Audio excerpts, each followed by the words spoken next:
Welcome to the virtual Stab Comedy Theater. It's time for the Suzette Veneti Show. Please welcome to your screen, Suzette Veneti.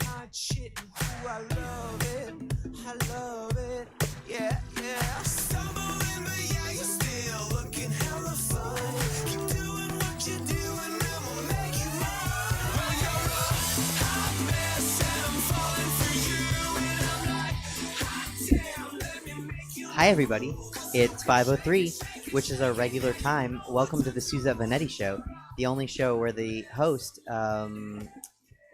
dropped something in her gas tank. I don't know what it was. It was a piece of plastic. I was trying to fill it. It was from one of those like little transportable gas tanks when you run out of gas, and I just was lazy and didn't want to go to the gas station at 4 in the morning. So I put it in the gas pump, and then this piece of plastic fell off and went in. And it lives there now because I don't know how to get it out. So, hi. Welcome to the Suzette Veneti Show. Thank you for joining us. Great show today. I'm really excited to have you here. And we're going to get into the show. But first, I want to say happy birthday, Jesse. I know last week was your birthday, but I missed that. And then we did the show, and we didn't say anything. And then you gave me the gift of AAA. I mean, I had my own AAA. But you saved my day. No problem. Thank you. Yeah, happy birthday. Thanks. And congratulations. Stab just had its first in-person event in 15, 16 months. Yeah, close to 15 probably. 14 and a half. Yeah. Okay, so 1710 Broadway. Come check it out if you're local. If you're not, right above my cute little head is the information for Stab Comedy Theater. Send some coin. This place has been pumping out content for 15 months. So... hook it up. Okay, let's get into the monologue here. In science news, scientists have been testing tardigrades.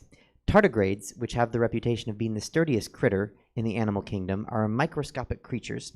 Tardigrades can survive the vacuum of space, living inside a volcano, or being submerged a mile deep in an Arctic lake. They've even been known to resume normal functioning after being frozen for 3 decades. Like my sex life.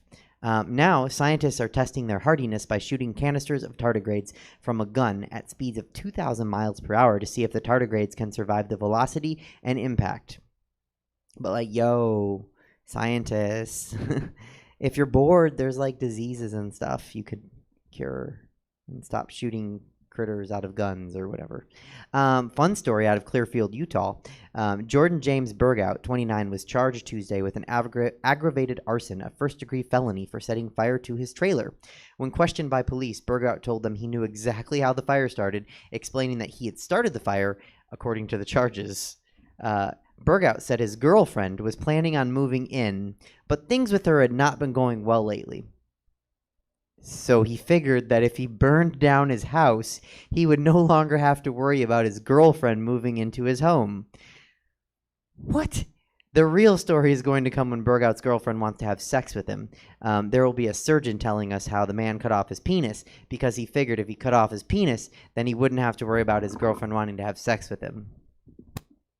In related news, there's a new petition to rename the Utah Jazz after Jordan Bergout. Since there is 100% no jazz in Utah, the petition seeks to rename the Jazz the Fire Starters or the Problem Solvers. In St. John's, Florida, outside of Jacksonville, Bartram Trail High School freshman Riley O'Keefe got her new yearbook. And when she checked out her yearbook photo, she noticed a black bar was added to her black V-neck shirt to cover more of her breasts.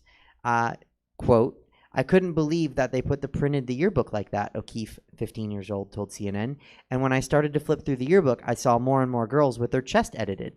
There were like flannel shirts with like flannel bars added.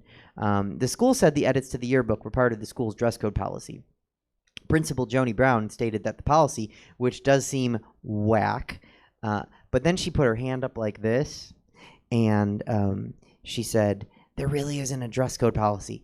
We're just protecting the 17-year-old women from the leering eyes of our state representative, Matt Gaetz. You know, he likes his women to be young girls."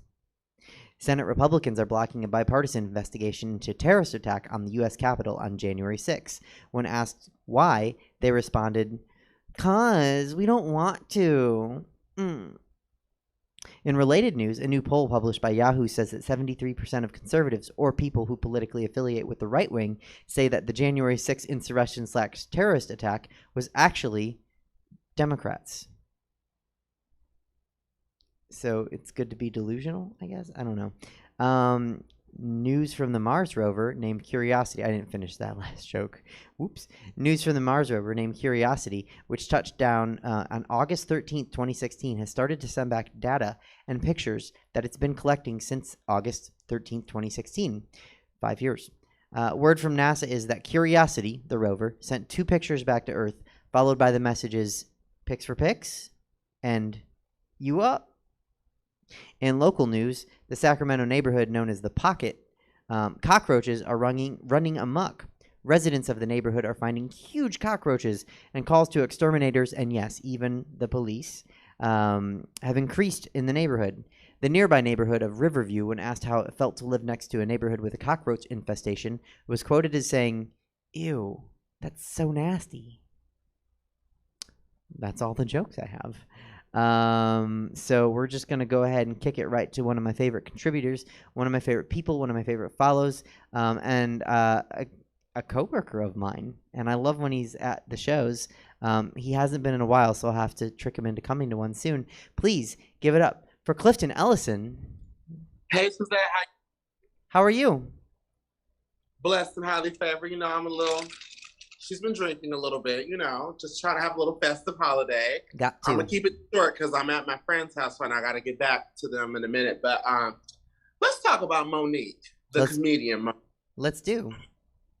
So she posted this video. Basically, she's upset because Black women are wearing bonnets in public.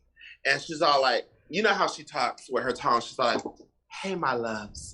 My sisters, I really don't like y'all wearing bonnets in public because we need to uphold ourselves better. And I'm like, girl, if I'm catching a flight at 6 a.m. in the morning, I'm wearing sweatpants and a t-shirt and some flip-flops. I don't give a damn what the fuck the next bitch is wearing. Worry about, mind the business that minds you. And it's just like, I'm like, girl, like, you got a whole lot of other things to do, Monique. You are an Oscar-winning actress. You're a good comedian. Why are you on this whole soapbox pedestal of bonnets in public when it's just like, sis, like,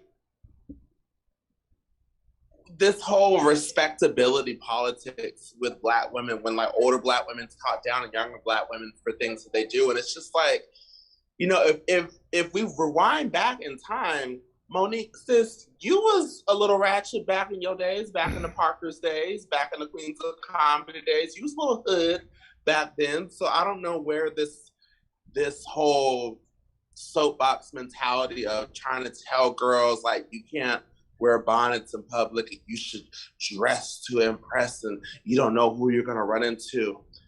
If I'm catching a 6 a.m. flight to New York City, I'm not getting dressed. Are you going to get dressed, Suzette, if you're catching a 6 a.m. flight to New York? Are you going to get all dressed to the nines?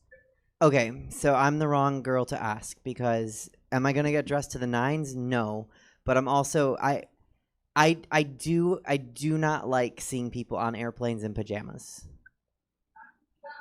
I'm not going to say anything because it's like their life, but here's the thing. What if that plane crash lands and everyone's fine, right? You got to go down the slide.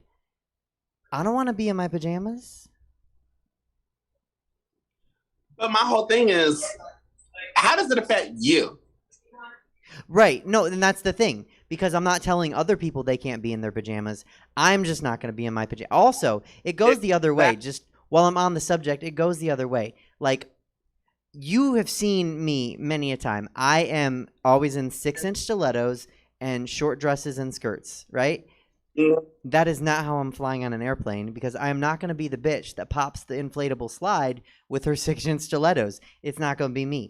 We're flying in. You don't Victoria Beckham on the slide. No, we're gonna fly in nice fitted jeans and some Chucks, maybe a hoodie, a cute one though, not like, you know, even if it's big, it's gonna be like Ariana Grande big, or it's gonna be like fitted, you know, like a little zip number. Yeah. But I'm not going to tell anyone else what they should and shouldn't fly in. In fact, I'm going to make more fun of the girl that's dressed up to the nines because her shoes are going to pop that slide. And she's not going to be comfortable. If it's a flight from California to New York, you're not going to be comfortable in them shoes. No. That's a long flight. Mm-hmm. No. Mm-hmm. And it boils down to, it's just like, I honestly feel like the longer we are in, and granted, yes, we've been in the house, we've been in quarantine, we've been in lockdown and everything like that for safety purposes, but I feel like it's making us as a society bored. And when boredom strikes, people tend to get very nitpicky about things and address things that really don't need to be addressed. And then, like, the reason why I brought this up is because her video sparked this whole big debate on social media about people saying, like, oh, you know, Black women should dress like this, da da da. And I'm just like, I don't care what the fuck you're wearing. I don't care. Like, you do you and I do me. As long as your goodies is covered and your bare ass is not touching the seats, I don't care. You know, do you and I'm gonna do me. One last thing before I go, Suzette, you need to go see Cruella. Okay. It was like, I was a little skeptical at first because, you know, with these reboots, it's kind of like, Glenn Close, that was a very tough shoe to fill, but I would say that, help me, Jesus. Sorry, she's been drinking. Oh, no, you're good. But Emma Stone really, like, she brought new life to Cruella, and she was just phenomenal. The fashions are phenomenal. And honestly, I'm calling it now. In about like a week or two, we're going to start seeing the girls be Cruella. Because, you know, the girls have all been doing Harley Quinn for the last few years. And now the crazy white girl is going to be Cruella. But, like, the story, I'm trying to explain this without spoiling it, though. But, like, it makes me feel for her. And when an actor or an actress can make you feel for a villain, they're doing a good job. Well, speaking of crazy white girls being Cruella, Helen was Cruella today. Oh, hey, Helen. Yeah. I guess she was inspired. And then I heard that you messaged Miss Taryn through you and said she'll be rocking the looks. It's like, because honestly, but when I was watching that movie, I was like, I can see Taryn doing this shit. And, like, Cruella had so many different looks in that movie. Like, there was the look when she lit the hood on fire, and everything just. I saw the preview. And I was like, how do I do that? If I see one of these girls light themselves on fire, Mercury, I'm talking to you. Don't, please, baby girl, please don't light yourself on fire. Because when I was watching that, I was like, who can I see lighting their gown on fire to reveal another gown? I was like, that's some Mercury shit right there. But would she do it successfully, or would she just attempt it? She would do it successfully, but I would still, just out of, like, the care and concern of my heart of seeing, like, one of my favorite people do something scary like that. Like, I could see her doing it, and I was like, oh my God, girl, oh my God, let me get the fire extinguisher, you know. But, like, it was such an amazing movie, and, like, you know, movies haven't really been, like, grabbing me like this in a while. I don't remember the last movie I saw that really, like, grabbed. It's been a while since the movies really, like, made me go like, oh shit, like, this is some good shit.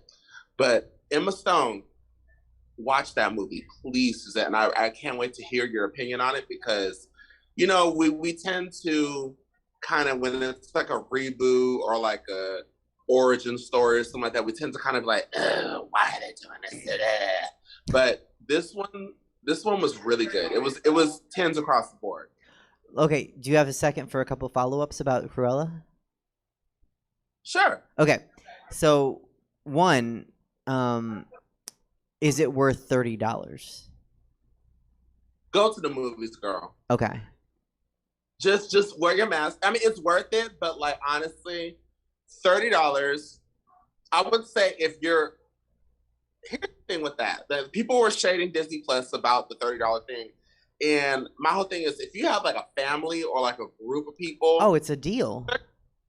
It's worth it if you have a whole group. Because think about Mm-hmm. it, you go to the movies. That's like what, $10, $12. It's a matinee is like $8 a person. So let's go ahead and just say it's 12 because you know we're not getting up early unless it's brunch. Exactly. And then you got to get food, and then you got gas to get there. So you add all that together, that's more than $30. If you have a family of 5 or a group of 5, I would say watch it at home. But if it's just you, go to the movies. It is just me. Chelsea's not gonna be here today, but we could commiserate, and she could say that no one's gonna date me. Well, I mean, look, you're out. If you see anyone that wants to date this, you know how to get a hold of me for them. I do. But okay, so I'll go to the theater and spend less, or if I pay $30, I can rewatch it, right? I think when you pay the $30, I think it's on there for like 3 days or something like that. Really? I think you'll watch it like quite times or whatever like that. Oh. Or I think it's yours. I don't know. It needs to be yours. It needs to be mine. If I pay $30, because it's gonna be mine in 3 months anyway, right? On Disney Plus. So it just needs to. Yeah. I just need because now that I would pay for, because if I could watch it and just take the looks and the attitude and just absorb it, it would be like one of those master classes, And the thing about it is that like when I was watching it, there was like a look for each local queen. Like I saw looks that you could do. I saw looks that Apple could do. I saw looks that Bijou could do. I saw looks that Jamila could do. I saw looks that Taryn can do. I saw looks that Mercury, May. I saw looks that literally like every local girl could do, because there was the range was just so big. Because when people think of Cruella, they just think of black, white. They think of skinny with the black, loose, ill-fitting dress with the fur coat over it. But like she had so many looks in this movie. Like when you watch it, you're gonna be like, damn, like I wasn't playing. Like there was, I would say like more than 20 looks in this movie. Now for your hot mess aesthetic, I'm trying to stop spoiling, but I'm just gonna say one word: the trash man scene. That's all I'm gonna say. And that would be your. I want to pay $30 so I can watch it. Get a screenshot of every look, and then just throw them up on screen, and you say who the drag queen is that would wear that look. Yeah, because like honestly, like every girl can pull a look from this movie, and that's very rare that you can watch a movie and see like looks at every girl. Because usually when you watch a movie, you're like, oh, okay, maybe like this girl could do it or that girl could do it. But when I was watching this, like the whole time I was sitting there, I was like, every girl can do a look from this movie. And that's very rare, because, in most movies you just see like, okay, Taryn can do Maleficent, but other girl can't, like Apple can do Harley Quinn, but other girl can't. But with this one, literally like every girl can pull a look from this movie. And then I was thinking in my head, I was like, oh my God, they have like a night of 100 Corellas. That would kind of be, and you know what? If Taryn likes it, it might happen. It was pretty fucking amazing. Like that was probably one of the best movies I've seen in months. Like it was so good. She did that. And Emma Stone, like I was like, how is Miss Easy A gonna be Cruella? But like when you watch it and like I forget, I was like, oh, she ain't British. Like that's when you forget that when you're watching a movie, it's like, okay, they're doing a damn thing. One last thing before I go. Yeah. You've been watching Pose? I have not. I haven't been caught up. Oh, girl. I know. I suck. Okay. So I'm going to set a reminder when I'm not drinking to text you my Sling TV login information. Okay. Because all the seasons on there. Okay. I want you to watch. It is one of the best shows ever. Okay. I need to get caught up. This current season, every episode has made me cry. And when a television show can kind of grab you and like get you in your core, the last episode, not this past episode, the episode before that, it had 3 television icons in there. It had Jackée Harry, and then it also had Janet Hubert, you know, the original Aunt Vivian. Mm-hmm. And then also had God Jesus. Sorry, I've been drinking. She was an A-man, and then she was also the security guard on the Wayans brothers. God damn it. Oh, I should do my research. You know who I'm talking about, right? I do. I need to look up because I can't. It's been so long since I've seen the Wayans brothers. And that was one of my favorite shows too, you know, because we're brothers, we're happy, and we're Deidre Baxter on the show, and Anna Marie Horsford. Yes, like they came out and they showed out, and Billy Porter, if he does not get an Emmy for this season, I'm fighting everybody on the Academy. Like Billy Porter fucking turned it. Like it was just it's hard to explain without spoiling it to you. I don't want to spoil it for you. I want you to watch it yourself. Okay. But like this is top tier television right here. Like this is a lot of our truths. You know, like I was watching it and I was like, damn, his story is my truth. Without all the dramatics. But like it's just nice to see like you on the screen, like a representation of you and what you've been through. Because, you know, especially with gay media, you don't really see a lot of Black or trans or people of color in their stories on television. You know, Queer as Folk, like at the time, it was groundbreaking. But then when you watch Queer as Folk in 2021, you're just like, is it really like that, girl? Like, you know, but this show, and I'm thankful that they're ending on a high note. This is the last season. It's only been 3 seasons. But sometimes you don't need 8 or 9 seasons because a show after season 4 can kind of... But this one, like, I'm going to give you my login. I want you to watch it. We can talk about it later. But that's all I have today, Suzette. I am glad that there's a new... just to recap, I'm glad that there's a new crazy white character that all the crazy white drag queens can be. Because it's been my destiny to do Harley Quinn, and so I need to, but I didn't want to do it while everyone else was. So when they go ahead and they find a new place to rent, I can come into I can sublease Harley Quinn. So and then sublease Harley Quinn. And then the other, well, look, Miss Apple Adams lives there, so I will be leasing Harley Quinn. I will never ever purchase that plot of land because Apple's not going to sell. The other thing I was going to say was I think we have a potential new segment where, like, when I watch the Black Widow movie, which I will indeed pay $30 for, I'm just going to screenshot. Oh, I'm paying for that. I'm going to screenshot all the looks, and then I'm just going to say, okay, Clifton, who is this? Who is this? And we're just going to see which drag queen is which look. Oh, I would love to do that. Okay. Let's do. All right, we'll do that. Thank you so much for coming on and spending some time today. I missed you the last week, so I'm glad to have you back.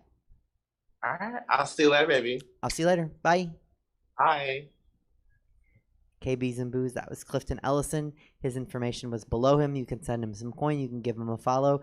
Also, he plays tunes down at Badlands. You can go over and listen to them. You can't dance yet. Not for another 17 days, 16 days, but you can listen and you can shimmy in your seat because that's what the kids are doing right now because it's COVID approved. So with that, we'll see if my headlining interview guest is ready, and when she is, we will be going there.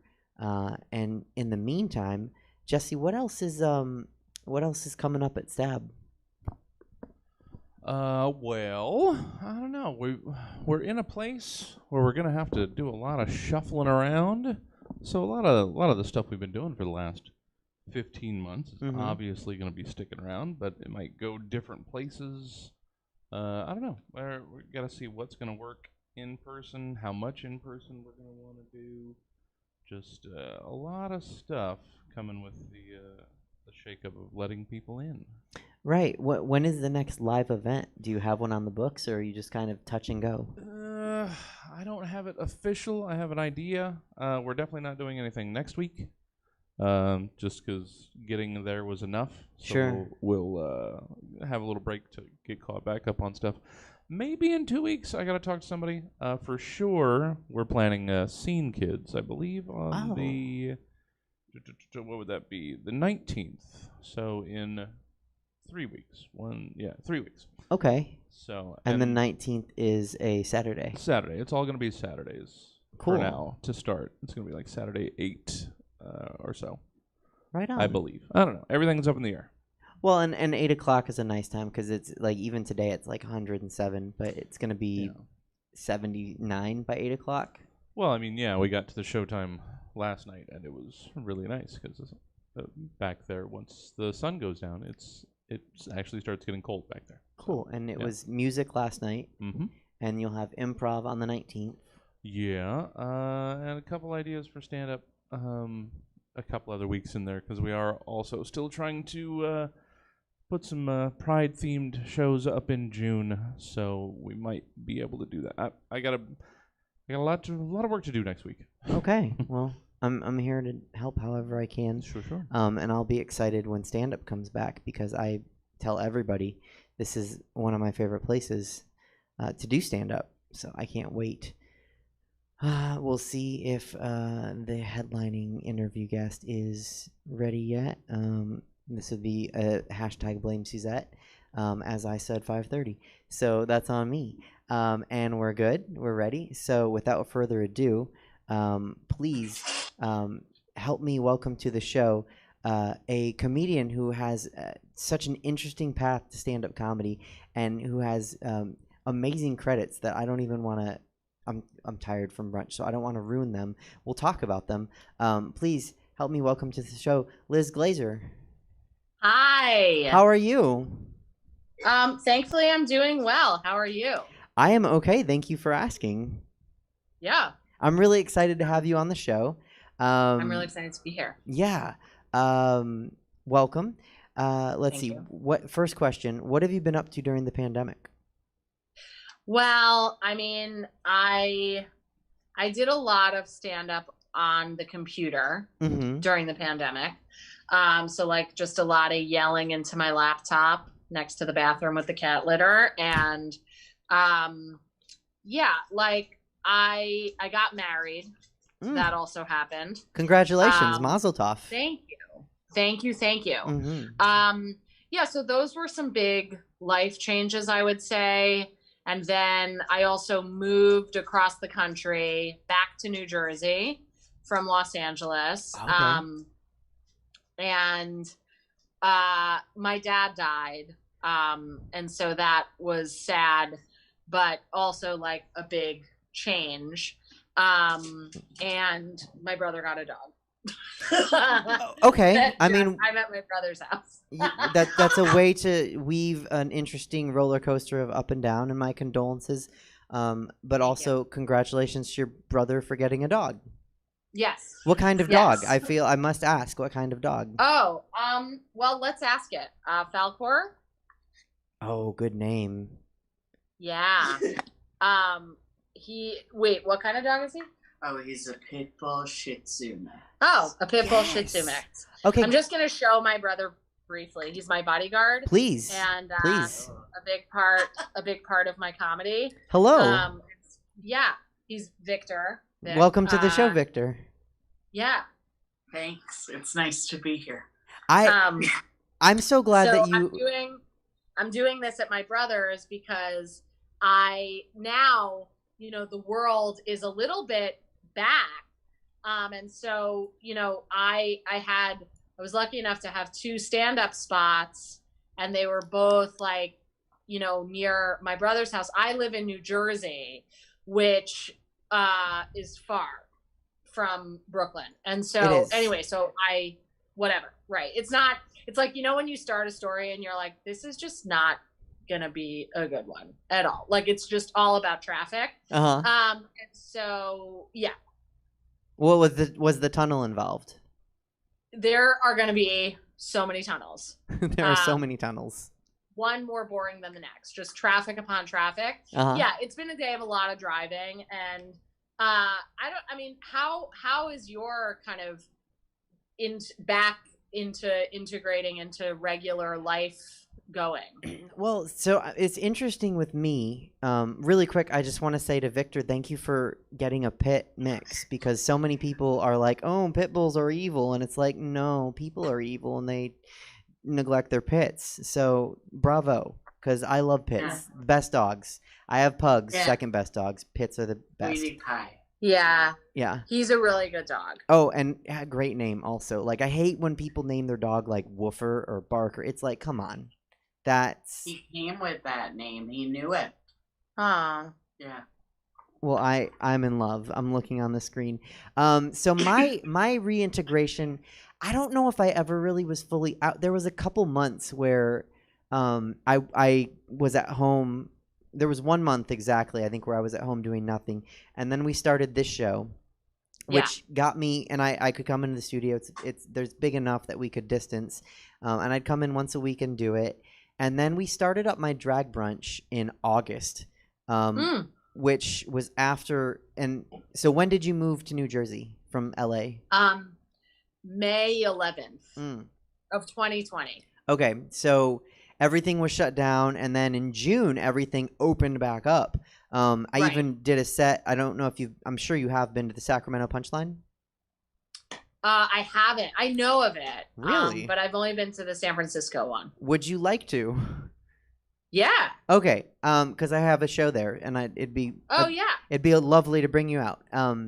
So I did a set at Punchline Sacramento, and they were like, everything's opening, and I had my own show on the books, and then they were like, everything's closing again. So it was like in and out, and then after that we started our brunch, and so since August I've been hosting and co-hosting this sold out drag brunch. Amazing. So it hasn't felt like it has for everyone else. We've been responsible about it. But, I've been performing for people almost for a year now. So I've been very lucky. Right.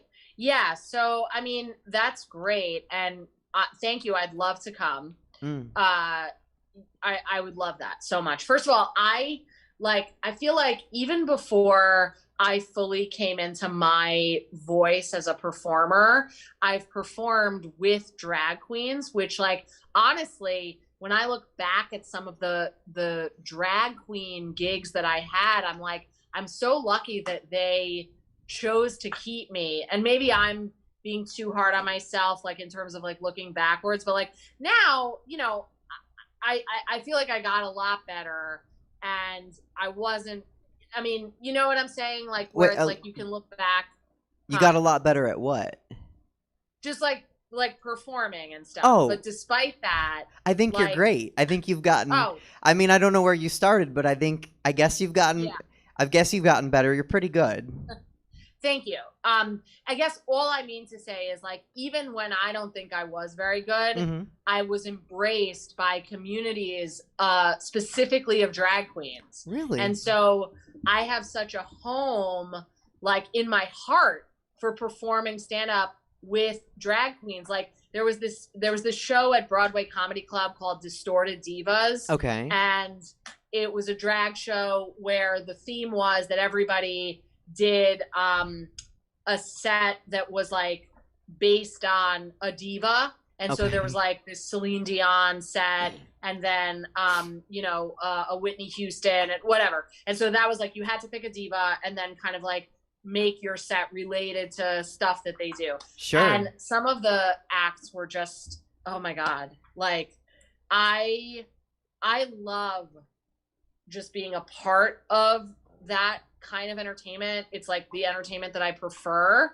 just in general. And so that was just like one thing, but like I've done some Palm Springs stuff, and anyway, I just mean to offer my reverence for the art form and for those types of shows, which like I will forever love being a part of. Well, so a couple follow-ups, and this I have to warn anyone watching, and also you and Victor. I think I have a huge crush on you. We have a lot in Okay. common, and I'm gonna Yep. try not to be too self-indulgent because what I like to do is make a list of things because it's like you said, especially when you do stand up enough, you realize that like, oh, this thing that I'm going to talk about now is going to be boring for everybody, and maybe you and me will have fun with it, but everyone else will be like, what the hell are they talking about? So I'm gonna try to navigate my own fangirling. Oh yeah. Okay, cool. Totally. But first question, what were you doing when you'd perform with the drag queens? I opened their show with stand up, and Okay. specifically, so in those days, I didn't yet like know or allow myself to know that stand up had like that you like wrote jokes and said those jokes. And so I would go at the time, I was like dealing with a breakup that for some reason hit me hard. Like I dated this woman for 5 months and 26 days, and you would have thought we were married with 5 children and 3 dogs based on how sad I was when we broke up. Okay? Well, such is the like, lesbian way, like, right? The what? I said such is the lesbian way. I guess, but I mean, like, I don't know why. Like, it just, whatever. Like, I think I was emotionally open to the relationship and then emotionally vulnerable to this breakup because it just broke me. And so at the time, I had just started going to anonymous meetings, which I adore.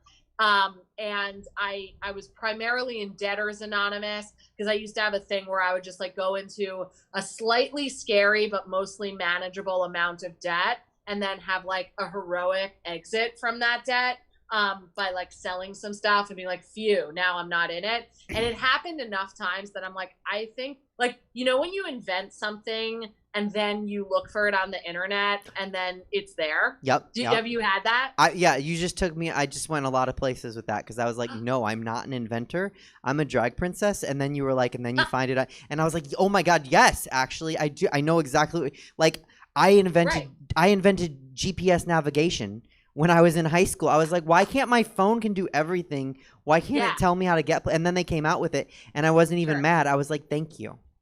Right, exactly. Yeah. I feel like I did that with an iPod. Like I was just like, why do I have to carry all these CDs and they can't get wet and then you have to lick them? Like if something happens, I'm like, I'm not an inventor. Like I don't know how to do anything. And I say that then, like from my prior self, but like I'm an ex-lawyer and I still don't know how to do anything. Like it's like if you have a flat tire, don't call me. Like I can do no skills. But in terms of like just thinking outside the box, I'm like, there's got to be a better way than like licking and blowing devices. Like we have to be able to somehow, you know, get this information into something else that doesn't need my body to clean it, you know? I mean, I think everyone, I won't be rude and ask you how old you are, but I'm 41. Okay, so Yes, we're the same because I'm 37, so it's amazing. Same I'm childhood. Yeah. There is a certain wonder of the nostalgia of the Nintendo original being broken, banging on it, pulling the cartridge out, blowing in I'm it. just gonna show you. Yeah. Literally, my view Okay. right now. Okay. Look at this puppy.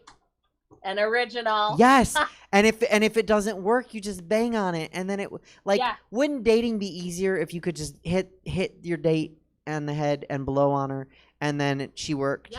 Yeah, that's my type of life. Okay. So right. So in terms of inventing, so I had the invention in my head. I was like, there's got to be like a support group, like. What if it's like Alcoholics Anonymous, but Debtors Anonymous? And then lo and behold, it exists. And so then I start going. And that's how I got sober. Not because here's the thing is like, I will admit to having whatever drug problem somebody wants me to have in order to be vulnerable enough and open enough to invite in an amazing life. Because that's what I want. Like I was a weed smoker. Okay. And like, I don't know.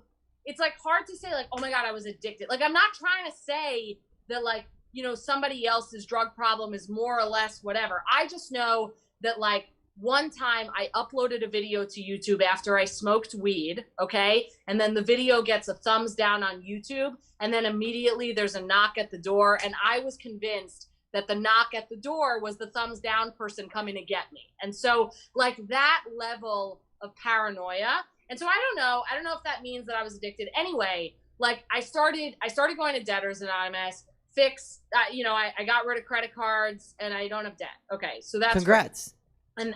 And then I started going, so then this breakup happens. Yeah. And I'm talking to one of my friends from Debtors Anonymous, and I'm like feeling so sad, because that's the thing when you're in these anonymous groups, it's like, what do you want to talk about? Only everything that's bothering me, right? Like, that's what you talk about with these friends. So anyway, they're like, how are you? I'm like, well, after the 5 months and 26, we're done. I'm so sad. And then this friend of mine, Christine from Debtors Anonymous, she's like, you sound like you're going through withdrawal. That's what she said. You should go to Sex and Love Addicts Anonymous. And so anyway, so I started going to Sex and Love Addicts Anonymous, which honestly, great program. I couldn't get behind 100% of it because, like, the meetings would devolve into people talking about their crushes on other people in the room. And I understand that, but I also was like, I just feel like, it's like they would have these, like, my sponsor said I couldn't have sex for 3 years.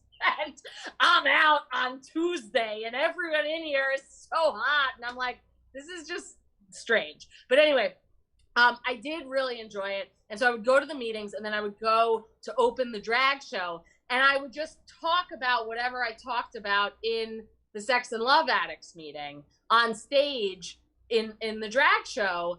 And, I guess they liked it enough because they were like, yeah, you can open the show every time. Oh. And then later with the Palm Springs, that was, honestly, it was like a bit of a celeb thing for me because it was Morgan McMichaels, right? Yep. Of Drag Race. Mm-hmm. Yeah, of Drag Race. But at the time, and I was denying myself, and there's no reason anyone should, I didn't watch Drag Race, if you can believe it. Which, like, first of all, why would anyone not watch Drag Race? It is the best show on TV. Do you like Drag Race? Now I feel self-conscious. Okay. We'll come back to it. Okay. But can you just tell me, like, a little snippet of your opinion? Yeah, absolutely. I have been influenced by the queens. So I consider myself a drag princess, and I've been influenced by the queens around me that I revere and look up to. I think the first 9-ish seasons, it was very much like talent based, like who has the best drag. And since then, it seems to have become, and I think they're starting to course correct, but it seems to have become who's sponsored, who has the most money coming in, who has the best look. Like there's not like a make this wig challenge or a make this outfit challenge, which I'm not complaining about, because as a stand-up comedian, if I went on and they were like stand-up challenge, acting challenge, comedy challenge, I'd be like, got it, because I got my looks. I came with them, and you want me to do stand-up against somebody that, because, and I say this with reverence for other drag performers, but not every drag performer can do stand-up, but yet every drag performer thinks they can. I don't know why that is, because stand-up's the hardest thing. Stand-up is the hardest thing I've ever done in my life. It's a moving target, and when you're host, and I've talked about this on my show actually with my drag aunt Apple Adams, who has dabbled in stand-up a couple times. Okay. When you are hosting a drag show, and you did, if a joke falls flat, you just say, oh, you know what? Coming to the stage next, labia majora. And then that queen takes the stage. When you're doing a stand-up set and you're up there for, 7 to 10 minutes, light me at 9, please. And your joke falls flat, there's no throwing it to the next person. I know. And so go ahead. Right. No, I was just going to say my wife's a rabbi. And I sometimes get jealous about that because as a rabbi, if your joke falls flat, you always have a built-in saver, which is you could be like, and together we say, amen. Oh, I know. I know. I always want to steal. I guess I could. And I think you could. Oh my God. So okay, so I'm trying to figure out where to go. There's so many. Oh, no. Just- I mean, listen, well, I said a bunch before about the sex and love addicts, and I said it because I was saying that Morgan, who I think is a very like tough critic, right? Yeah, you know, like I did drag. I mean, no, I didn't do drag. I wish, but I did stand up on Morgan's show in Palm Springs. And I guess I didn't realize that it was like an audition, but I guess a bunch of people had like tried to open the show and like, you know, Morgan wasn't into them or whatever. And then I did it twice and it was good. And then like I'm walking to the bathroom and Morgan's like, you'll open the show every time. You're the only one that can. And I was like, oh my God, that's so cool. And then of course they had like a fight with the bar and then the whole drag show fell apart. But anyway, it was like a nice vote of confidence for me. And, you know, that was like not too long ago. But anyway, I didn't mean it just, I guess it's a little bit of a brag, but I meant it more as a way of like connecting about like loving being a part of drag shows, which I just love. And I do love Drag Race, but I can see what you're saying. And I don't know as much the ins and outs of it. You know, but I could see that in terms of the politics and stuff. No, I mean, humble brag away. Like I'm here for it. Sure. So a little bit about my show. You already agreed, Yeah. so I don't know why I'm going to pitch it. I guess I'm pitching to Victor because he's your bodyguard. So I'm assuming he has some say in what you do and you don't. He's paying attention. Okay, so it is a show that I have never seen anyone else successfully pull off. Because I've seen what you're talking about, which is a comic open a drag show, and I've seen a drag queen open a comedy show, and I've seen comics in the middle of a drag show, just like as a like filler act. My show happened as a fluke, actually, the first one, and then we just kept building, and now I think I've done about 15 of them. And we just had one this past Sunday, and you know Chelsea Bierce, she headlined it for me. Oh my God! Wait, but like you can't be serious because as we were just talking, I was going. Oh wait, okay, I've done this before with Robbie. You mean Chelsea Bierce, and I mean Chelsea Piers. I'm sorry that I got so excited. Do you know the drag queen Chelsea Piers? I don't know Chelsea Pierce. I only know Chelsea Bierce. But I know Chelsea Bierce, who's also great. But we got excited together because we are both huge fans of Chelsea Piers, who is a drag queen that didn't get on Drag Race and wrote a one-woman show about it called Are You There, Rue? It's Me, Chelsea, about not getting on RuPaul's Drag Race. And she is brilliant, but also Chelsea Bierce is brilliant. And I'm sorry for the tangent. I just love both Chelseas. Okay. I mean, sorry. No, it's okay. And just, you know, the audience, I don't know if they know, but this is the first time we've talked. We've not met. I might not be a drag queen. I might be a drag princess, but I'm a queen of tangents. So this is a safe space for that. I'm probably not going to get to any of my written questions. Great. We're just going to tangent for a couple hours or whatever until I look over and Jesse's like following. He's the producer, and when he's like, and I'm like, oh, we got to go. Let's see. So I come out and I do a lip sync, cold open. I don't want to be announced at my own show. Just come out and the pre-show, tip the queens, take pictures, whatever. And then I do a lip sync, and then I do a set. Usually at this point, probably about 10, 12 minutes. And then I bring up a drag queen who does a lip sync, and then I bring up a comedian who does a set, and then I bring up a drag queen who does a lip sync, and then a comedian who does a set, and drag queen, and the comedian, and that comedian is probably the headliner, and then that's the show. That's great. And yeah, that sounds super fun. I would so love to have you on it. And this last one, it's such a fun show, and it's so magical the way that we do it. It was 2.5 hours, right? Wow. And I know. And when the club told me, like, they were like, "Oh, it's 10:30, Suze," I was like, "Oh, I'm so fucking sorry." They were like, "No, nobody knew." Like, the crowd loved it and was buying drinks, and we didn't notice until the show was over. And I was like, oh, that's great. All right, well, a bitch can do what a bitch can do. So I would love to have you, like, here, there, we'll do it all the places. And I love to have Chelsea all the places, so we'll just all do a show. And it'll be fun. That's great. Now, Wait, so yeah, I'll totally do it, and we'll definitely do that. And Vic will come, and that'll be great. He can be everybody's bodyguard.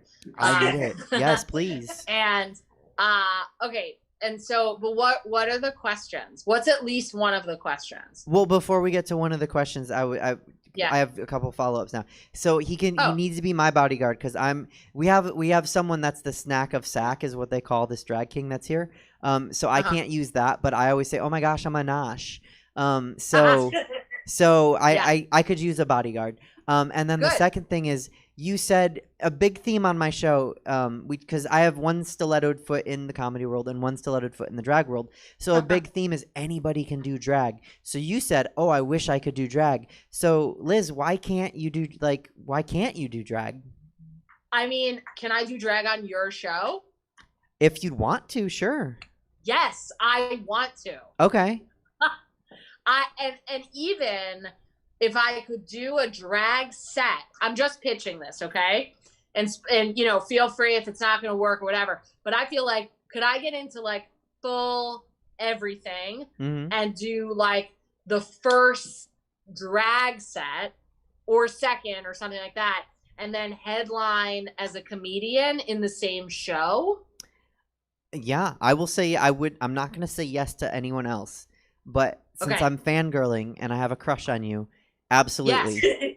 Absolutely. That's like, I would love to do that so much. And we don't even have to say until like the absolute last sentence of my stand-up that I was the same person.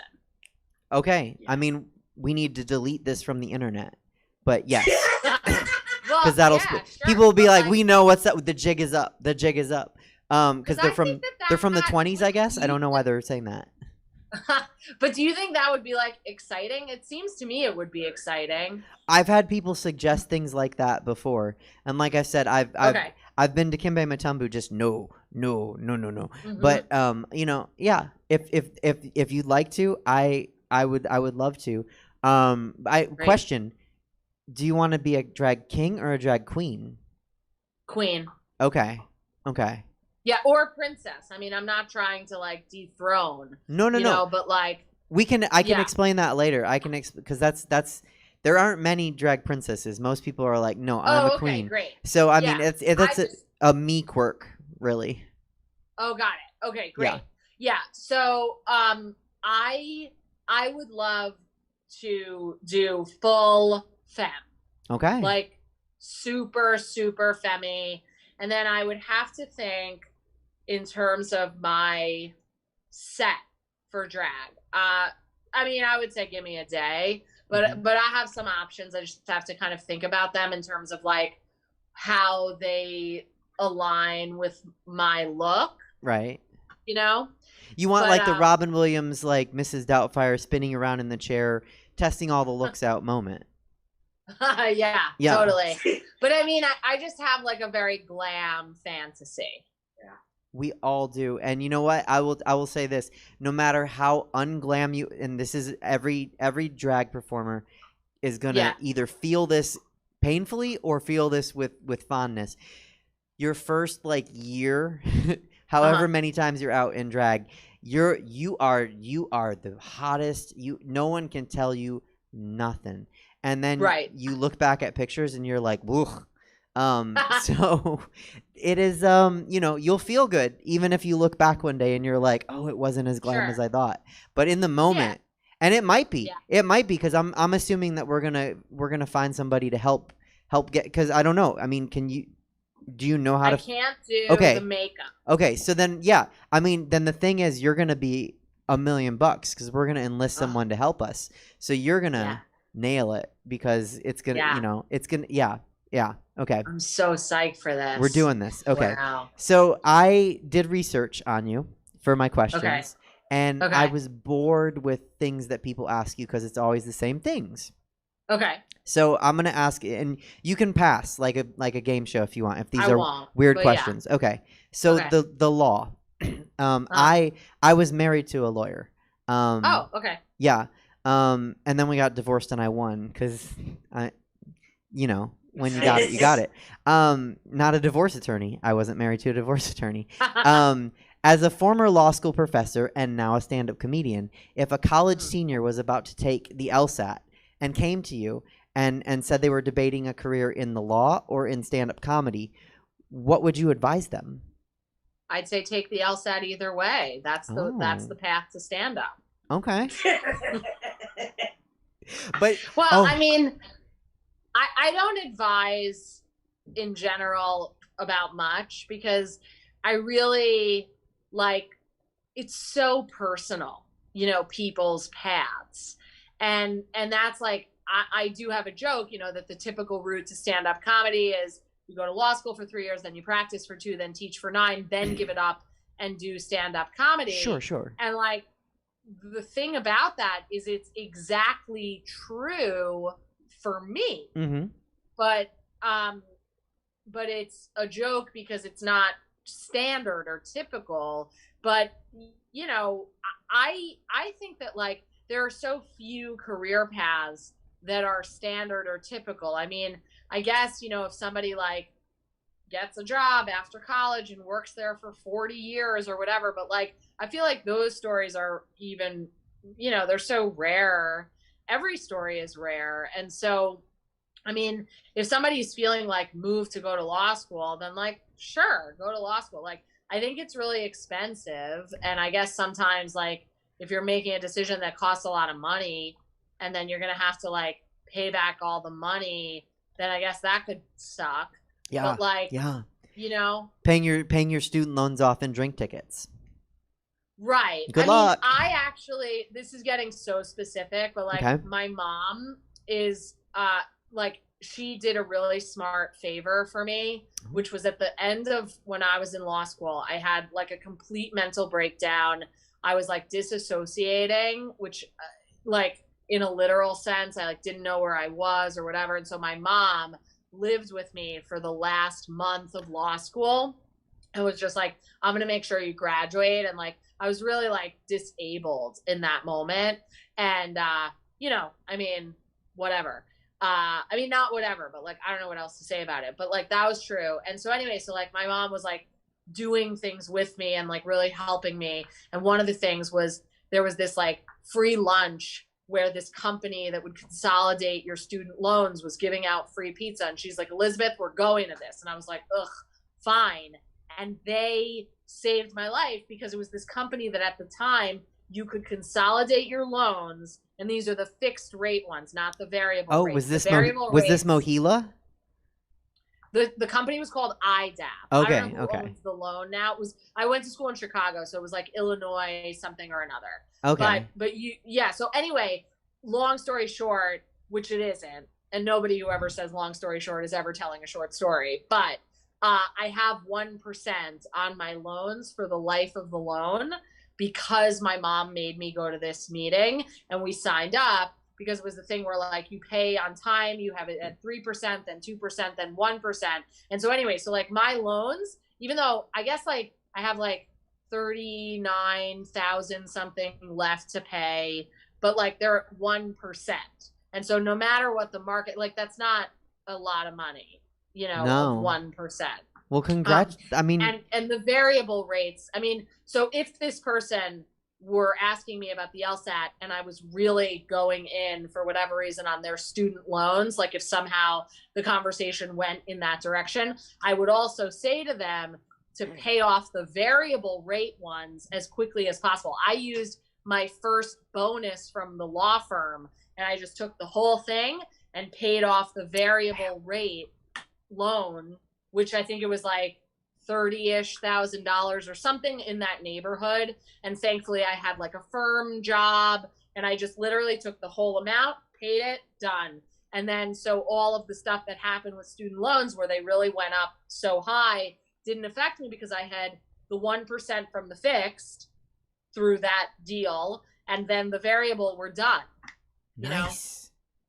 Yeah. And so and that's, I always tell people, Italian girl, and I love my noodles, and I always tell people stereotypes are true for a reason, and this wonderful financial advice you got was from your Jewish mother, so people should one, just accept some stereotypes are real, and two, take good financial advice from a loving Jewish mother. For sure. Yeah. And I mean, I don't know that I have like the greatest financial advice. Like I mean, you just kind of gave it. You were like, at the start of the interview, you were like, I can't change a tire. Don't call me for anything. And you just broke down a path for a law student to get out of debt faster. So I think maybe you can do more things than you're letting on. Well, I appreciate that. And maybe you're right. But yeah, I mean, I've done some pretty dumb stuff too. Yeah, especially sure, we with, all like, have. money. Well, yeah, right. But yeah, that was a good thing. And I think like all of that to say, so like if somebody's really like wondering, I guess I would just be mindful of the finances. But I also I don't like to have money be 100% like the reason for anything, like good or bad. You know, like if I'm too excited about something because of, money, then I'm just like, I tell myself to rein that in, because I'm like, money is fake points in life that is just like some representation of your worth. And like, if I'm too invested in that, then I gotta stop. And so I try to like not get too excited about money and also not to get too upset about money. Agreed. Agreed. But to also like be mindful of like, I'm trying to not be like, you know, unaware of money. You know what I mean? Cognizant. You must be cognizant of the money. Yeah. Like I'm not trying to like starve, and I'm not trying to deny the existence of money. Right. But I don't think it's ever really interesting to just talk about money. Right. Oh, I was laughing so hard because you were saying fake points that it just, and so if anyone watches the show, so I have, again, my drag aunt, her name's Apple Adams, and I have always said I'm a drag princess, and we've talked about my drag mitzvah on the show, because at some point I will, oh yeah, hello? Go ahead. Oh, I thought I heard something. Sometimes Zoom is weird, right? Yeah. I'm excited for live things to come back. Totally. So at some point, I will have accumulated enough of these fake princess points that I can have a drag mitzvah and become a drag queen. Though I'll still go by drag princess because it's like cuter and younger sounding, and so like I'm okay with that. But and today I said to her, I was like, "How many? Has anyone counting these princess points?" And she was like, "No." No, but that's what makes it fun, because I'll just know at some point. And I was like, okay. Right. Yeah, and we'll have a big party, and it'll and I don't know, she said I'm going to read out of Cosmo or something, and I was like, well, someone needs to carry it around the room. If we're gonna, if this is going to be a drag mitzvah, it needs to be a drag mitzvah. Yeah. That's so great. Okay. So, which do you think makes a better spouse, a comedian or a lawyer? A comedian. But honestly, both could be terrible. Truly. Because, okay, so I think that like, I don't think that like I naturally am that great at being a person, but I worked hard to change. And so I would have been a nightmare as a lawyer and a nightmare as a comedian, because I have a humongous ego. Like, it's so big, okay? It's like, I'm surprised anything else can fit in a room. With me, my ego's so big. And as a result of that, I guess, like, you know, there have been moments that I've really, like, messed up relationships and stuff because I just had this huge ego and I couldn't have it bruised. And, you know, it was just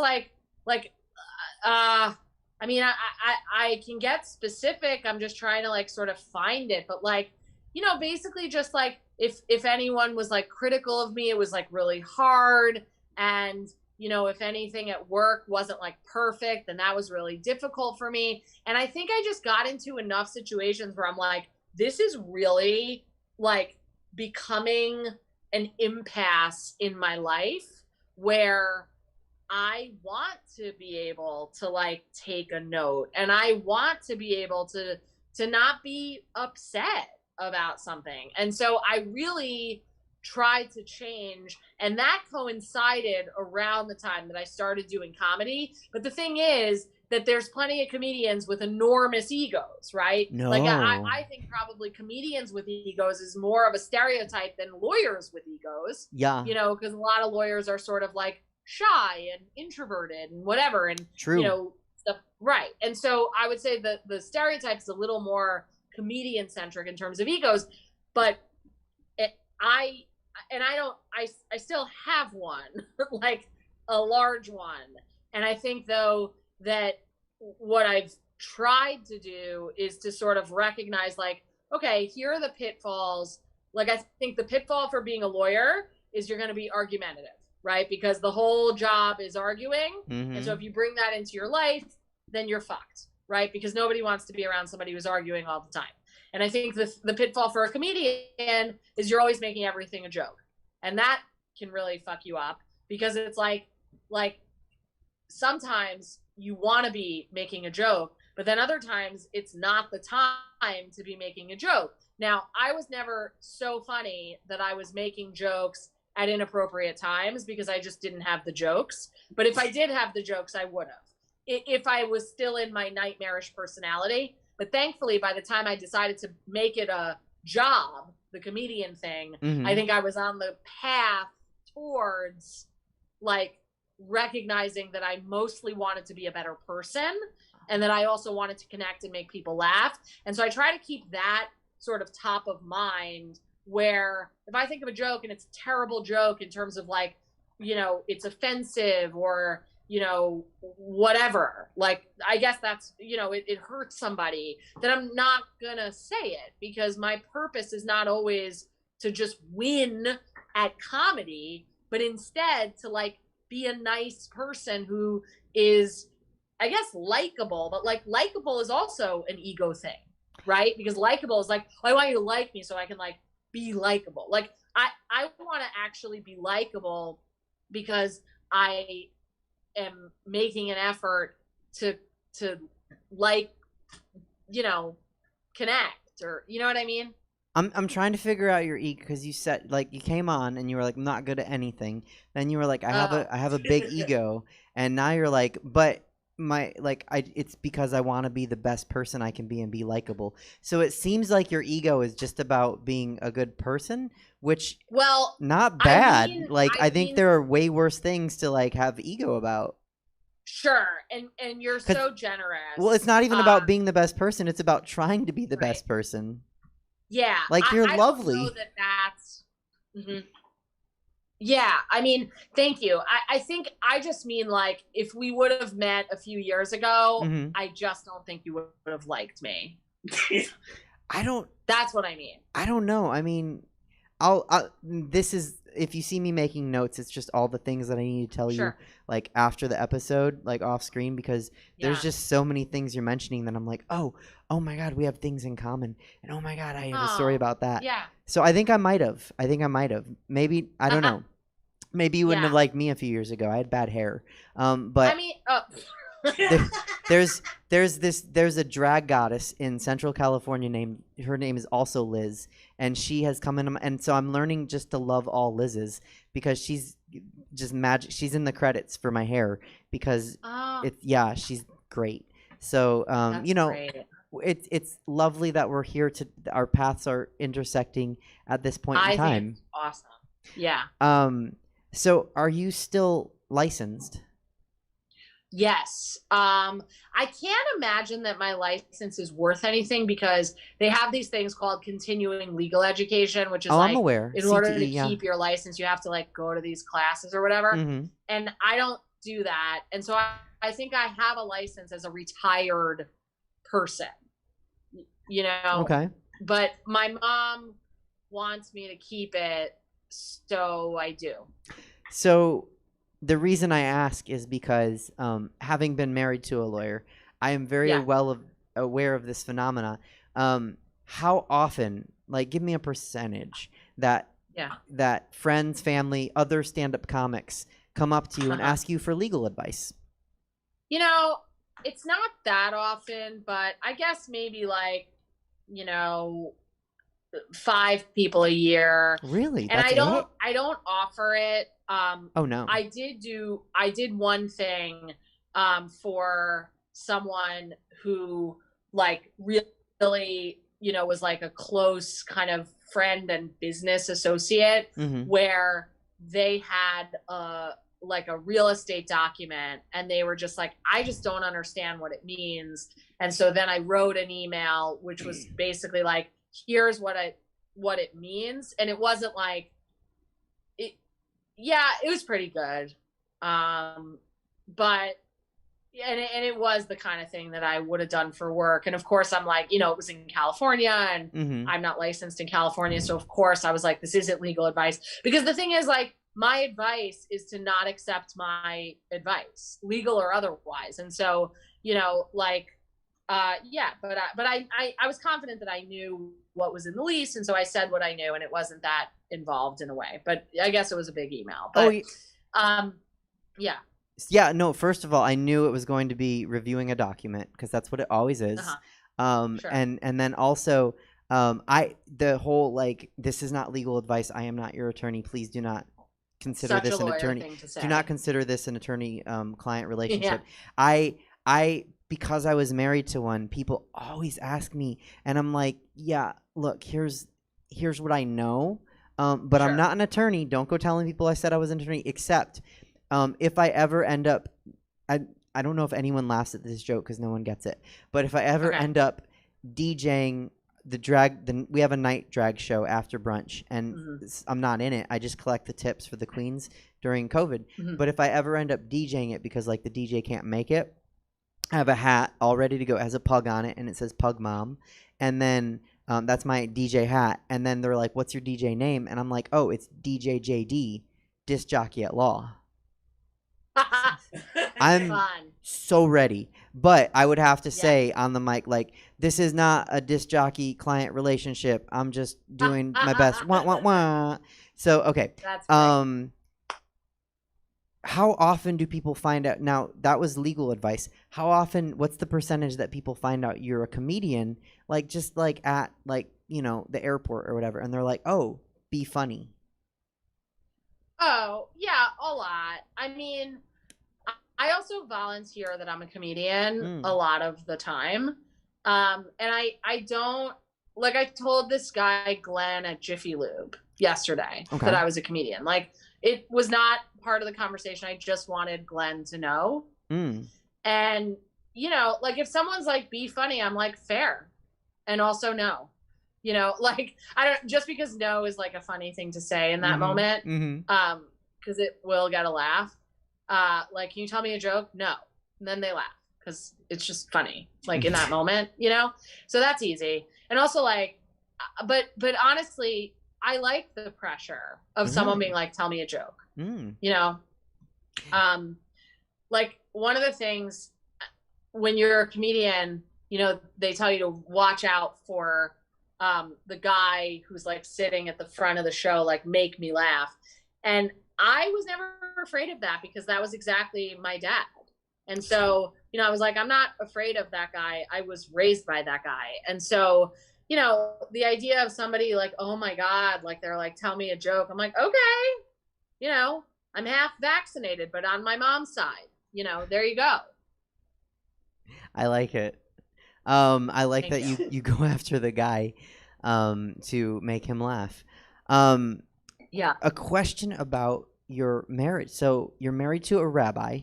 Correct. Now, rabbis are known for their philosophical pondering, you know, on this hand, and then on this hand, and then on this hand, and on the other hand. And then it's like, how many hands are there, Rabbi? And their ability to verbally joust. So being married to a rabbi, how do the normal marital arguments or debates, you know, whatever marital spats that are normal and not like, oh my God, how do they go in your household? And do you guys have an appeal process? I wouldn't say we have an appeal process. Like, I think that you know, thankfully, like, I wouldn't say we fight a ton. And the moments of disagreement are usually like, because the things that I find are interesting to a story, like, and part of this comes from being a comedian, but part of it just comes from being a person who grew up in my family. I'm always looking for the punchline at the end of the story. I feel like my mother is very good at that. My dad, I don't think my dad was very funny, but like not as aware of trying to be funny, which made him very funny. But like both of my parents and my brother, we're all, I think, very good at like, here's the reason that I want to explore this topic. And I'm going to like explain something to you and set it up. And then I will probably land on a joke. And I think that kind of natural pattern of speech is just something that I'm used to. And my wife, who is a rabbi, but also like grew up with parents who, my parents were like, you must achieve something. Like, if you don't, you're not, I don't know, Jewish, or I don't know what it is, but like whereas my wife's parents were like, Judaism is about kindness and tikkun olam, which is like saving the world, and chesed. And, I think that they were like, it's not like my parents were like evil or anything. Like they just, I think they were more kind of like focused on, like you have to have a profession and like you have to like make something of yourself. And I think, it's a response to like whatever their parents, like surviving the Holocaust, I don't know. But anyway, my wife's parents are really different. And my wife is a Jewish professional, which a lot of like her family members are really into their temple. They're always really into like my wife will be telling a story. And when I am like listening to a story, I'm like listening for like a lesson and a joke, pretty much. Whereas my wife thinks it's very interesting the way that everybody is related to every single other person in the story. So it's like, she'll start a story and she'll be like, oh, so my friend Josh from camp, and he's married to Shira, who actually is the daughter of this family that was in this temple and whatever. And it's kind of like in the Bible, when it's like Abraham, Ben Yaakov, Ben Binyamin, like just these long lineage lists. And I'm just like, who is the story about? Like, I'm not following. And so a lot of times, like, I wouldn't say they're fights, but I'm just like, what is the point of this story? And like in terms of also just like speaking with precision, and it's annoying of me to care as much as I do, but like my wife was watching the Friends reunion, and so she was saying something about how like, well, some of the people on Friends became more famous as a result of the show. And I was like, wait, some? And she's like, no, but like not all of them went on, to do a bunch of stuff like after Friends. And so she was saying more like, well, some of them became Jennifer Aniston, but then like not everybody had the same career after Friends. Whereas I'm like, yeah, but all of them became more famous as a result of Friends. Yes. And so, it's not, we're not like breaking up over these fights. Like we don't even bring them to therapy or anything like that. But like, those are the kinds of things where I feel like I'm very precise with language. And when I'm listening to a story, it's like for this point. Whereas my wife, I think, is like more willing to like meander in terms of the story, I think that's the comedian in you, because I know since I started doing stand-up comedy, somebody will tell me a story. My parents were in town last week, and they came to, oh my God, they saw more drag shows than they'd ever seen in their. They came to a night show, 2 brunch shows, and then my it's called Queens in Comedy. It's my big show that I do at Punchline.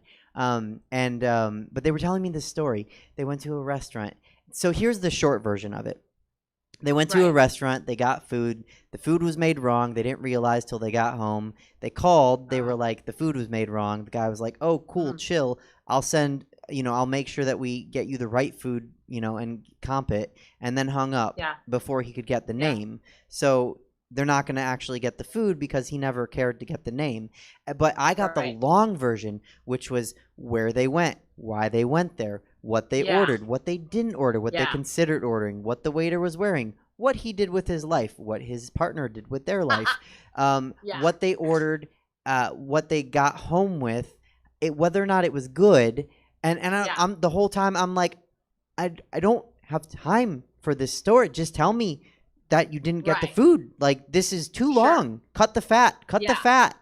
So that's Yeah. and I was like, oh, because I would be watching that open mic and going, where are the punchlines? So I know. But the thing is, I mean, it's really like it's not like when my wife first met me, that when I was doing comedy I was not rambling on and on, because I absolutely was. And so, maybe the fact that this is the way she is the reason that she was able to put up with me for, many years at this point. So it cuts both ways. Like, it's not something that, I get so bent out of shape over. And I think that's I don't know. I mean, I think that's like a choice. Like, I don't desire to like be in a relationship where there's like a ton of bickering or anything like that. Oh So, yeah, no, I didn't think there was that. But it is Yeah. funny because the way that she relates everyone to so I was hosting a drag show about a month Yeah. ago at night, and I asked the guy at the table, like, hey, what's your name? As Right. I do sometimes when I'm hosting a show, and he told me his name, and then he turned and he started introducing the rest of the people at the table, even though I didn't ask. And then he was telling me his relation to them and then their relation to each other. Nobody cares, buddy. Right. And I got Yeah. and there's a picture of me on Instagram throwing like this really shady side eye because and the thing that I actually said in the moment was like, this isn't AAA or AA or whatever version of Alcoholics Oh, Anonymous. yeah. Like, I just wanted your name. I have a show I have to do. Like, Right. so it is funny how Totally. people will do that. And Yeah. but I think I'd like your wife. I don't think she'd do that during a drag show. She's terrific. I mean, she's truly the best person, and I'm the luckiest that, like, I honestly feel like she was sent directly from God, and she's a rabbi, which, like, I feel like is a little on the nose for God, but I will allow it. God's mysterious. Terrific. Yeah, totally. Right. So, being that she's a rabbi and you grew up in a Jewish family, Yeah. how does Judaism inform your comedy? I mean, it's pretty Jewy. Like, yeah. I mean, I also grew up going to Orthodox Jewish day school. Mhm. And so, like, all my friends, like my main core group of friends are Orthodox women. And so it's like, I have a lot of Judaism in my life already. And then there's Karen, who's a rabbi. And so it's like my family's really Jewish, my friends are really Jewish, my wife is really Jewish, and it just kind of upped the Judaism factor to this level where it's like very explicitly Jewish. But also, like, I was really Jewy before. And I think in terms of, the relationship, like, one of the things that I was really excited about in terms of dating a rabbi is like the relationship that ended, the 5 months, 26 days one, which was kind of like, I think there may have been like I don't know. I can't remember exactly if there were like people between or whatever, maybe. But like, one of the things that was so like jarring about that breakup was that I felt like we would have these intense all night conversations, that other woman and I, Mm-hmm. and then she would be like, I just don't want to have these intense conversations with you all the time. And in my mind, I was like, but that's like the best thing. Like, how could that's all I want. And so it was enlightening because I realized when that, was like a complaint lodged in that relationship, that I was like, oh, we just are different. Like, we're different in terms of the things that we want the most. And I want to have intense conversations and you don't. And like, it's not like I was talking to God a lot. I do. But I was saying to God at that time, like, I want someone with whom I can have intense conversations. And then when the rabbi comes along, it's like, that's who you have intense conversations with. And so I think it's great because we both love like analyzing stuff, and we both have, for our work, like if it's like High Holy Days season and she's, working on her Yom Kippur sermon or, weekly sermons or whatever, that's like, yeah, it's like, it's like, okay, here's what the Torah says this week, and here's like something that's happening in the news. There's sort of like a system for it, in the same way that there's like a structure and a system to joke writing. But ultimately it comes from your heart and your soul when you're like speaking on a topic, right? And it's like, yeah, I guess I could make jokes about anything, but like mostly I want to make jokes that are the most personal to me, the most meaningful to me. And I think she feels the same with sermons. It's like, yeah, I want to make a sermon that's going to have an impact. I want it to be good. I want it to be smart, whatever things. But ultimately, I want it to be like my stuff that I care the most about. And so I think that those times in our house are really exciting because we talk a lot about like how we want to construct, you know, our respective works. You know what I mean? It's like she has to write a new 5 minutes every week. Yeah, that's exactly right. So, you know, so like, thankfully, I think for both of us, it's like exciting rather than any kind of like a chore to really think through how to do that. And I think we both understand that, like, whereas, yeah, we're trying to like land stuff and like, you know, make a point or whatever, and like for me get a laugh, but like it's more than that, you know. It's like, yeah, I want to bear the most of me that I am able to, and what are the jokes and what's the order that's going to help me to do that. That's very cool that you guys can share that. Yeah, I feel very lucky about it. Yeah, absolutely. Let's talk about virtual shows for a second. You said you've been yelling into your laptop for a year. Yeah. Do you like virtual shows? I do. I mean, they've been very good to me because I won 2 stand-up competitions that were both virtual. Thank you. And so in that sense, like, you know, I think for me, it kind of like, it's not the case that every joke that was born on Zoom will work in real life, because I think there is a difference in some ways. But I think that there have been moments where like my own timing, because of the timing of Zoom, has been kind of tweaked in a good way for both Zoom and real life. And I think in that way, it's a special challenge that I think like people don't give enough credit to in terms of how it could help your timing overall. I think I have to agree, because I've been trying to write monologues on this show, and there have been a couple weeks where I haven't, just because I'm not used to writing that much material.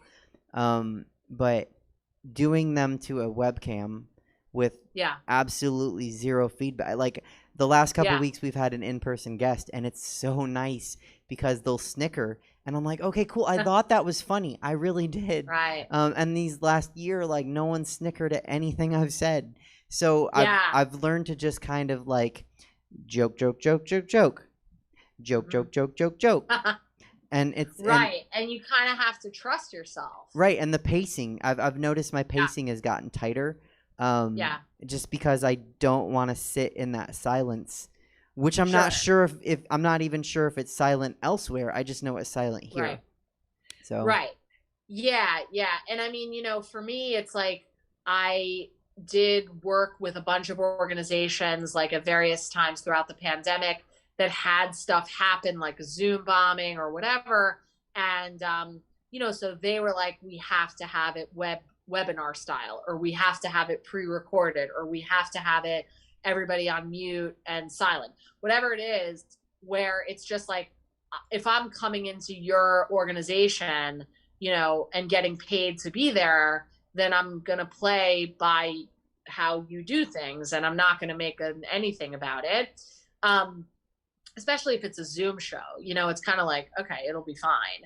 And just sort of like going for it and being like, okay, so I won't get laughs. Like, could I trust myself that I'm funny if I don't hear the laughs?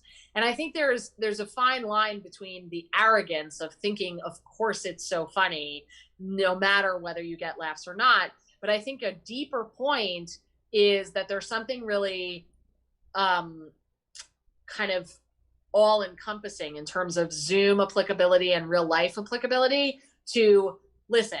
I want to tell you some stuff. I trust myself that it's funny, you know, and you test it. And yeah, of course, but it's kind of like the confidence piece is so big.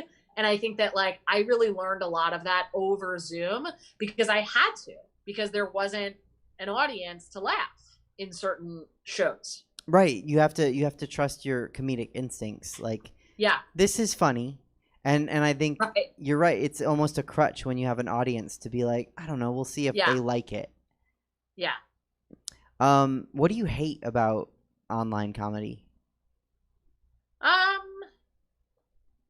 I mean, I don't know that I hate much about it. I guess like when someone is like really ragging on online comedy and sort of being like, ugh, like I can't believe like Zoom sucks and whatever. I mean, it also like, it doesn't actually bother me that much because like I don't care what somebody else does for their comedy.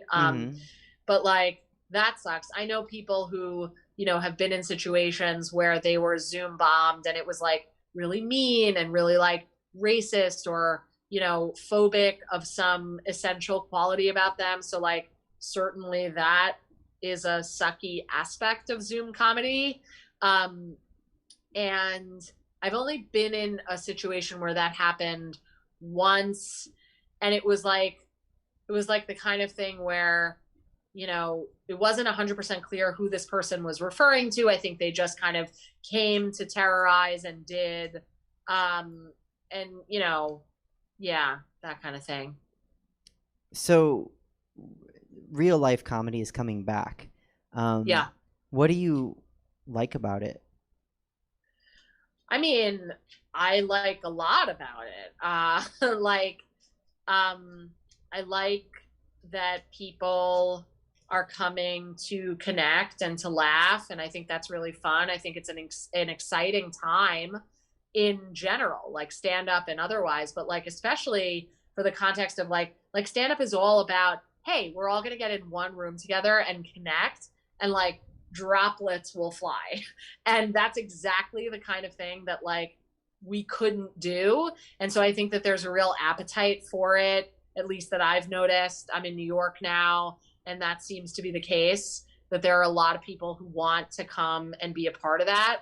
And so it's an exciting time to do it because it's fun to do something that people really want to see, you know? Absolutely. I think that is Yeah. a great aspect of it. What do you dislike about stand-up comedy, if anything? I mean, it's annoying to me when I'm trying to figure something out, and I'm just like, how do I, like, I don't dislike it really, but like, you know, in a moment, you know, I'm just like, okay, how do I close this? What's the magic quote from my dad to use in this bit? You know what I mean? And just like how do I make it work? And you know, but to say that I really dislike it, I don't think that that's exactly right. It's just that, you know, it's a process of like trying to like nail whatever. I'm so bad at this analogy, but like a hammer and a nail, and you're trying to get it in, kind of thing. Because, and it's like, if it's not going, then it's frustrating. But then once you've got it, then the process of trying to get it was all worth it. And so it's like, I have perspective about these things, that it's like, yeah, if I can't get a joke to work, it bothers me. But I also recognize that like one day the joke will work, and that, and at that point I can look back and recognize like, oh, Liz, you had to go through that, you know? And I think that that's like something that I feel very grateful for with age, and especially coming into, you know, comedy a little bit later. I started when I was 33. And so, you know, I mean, that just is an age, but like, I think if it had been my first career, if I had done it in my 20s, I just wouldn't have had the kind of perspective about like if something is a process to figure out, that can feel annoying in the moment, but like ultimately the fact that it was one will be part of the reason that it's gratifying and satisfying once you're on the other side of it. Do you wear contacts? No, Have you ever? no. So what you're describing to me sounds like, and because I know it from a standpoint aspect. But if I was going to analogize it, I would say it's like putting in a contact for the first couple times, because you can't get it, and you're like, people do this so easily. They just put it on their eye, and I can't get it on my eye, and I keep closing my eye, and I don't know why. And then finally you just get it, and you're like, oh, now I can do it. So I think that's what it sounds like. What is the most interesting venue that you've performed in so many different venues as a stand-up comedian, because you do festivals, clubs, private parties. What's the most interesting venue? I mean, well, I'm trying to think, like, you know, there are tents set up to do open mics, and so I guess, you know, that could be an answer. But then there are companies that like make their whole thing about doing stand up in weird places. And so like I've done stand up in a furniture store. I've done stand up in where else did they have it? I think like a surf shop, a movie theater.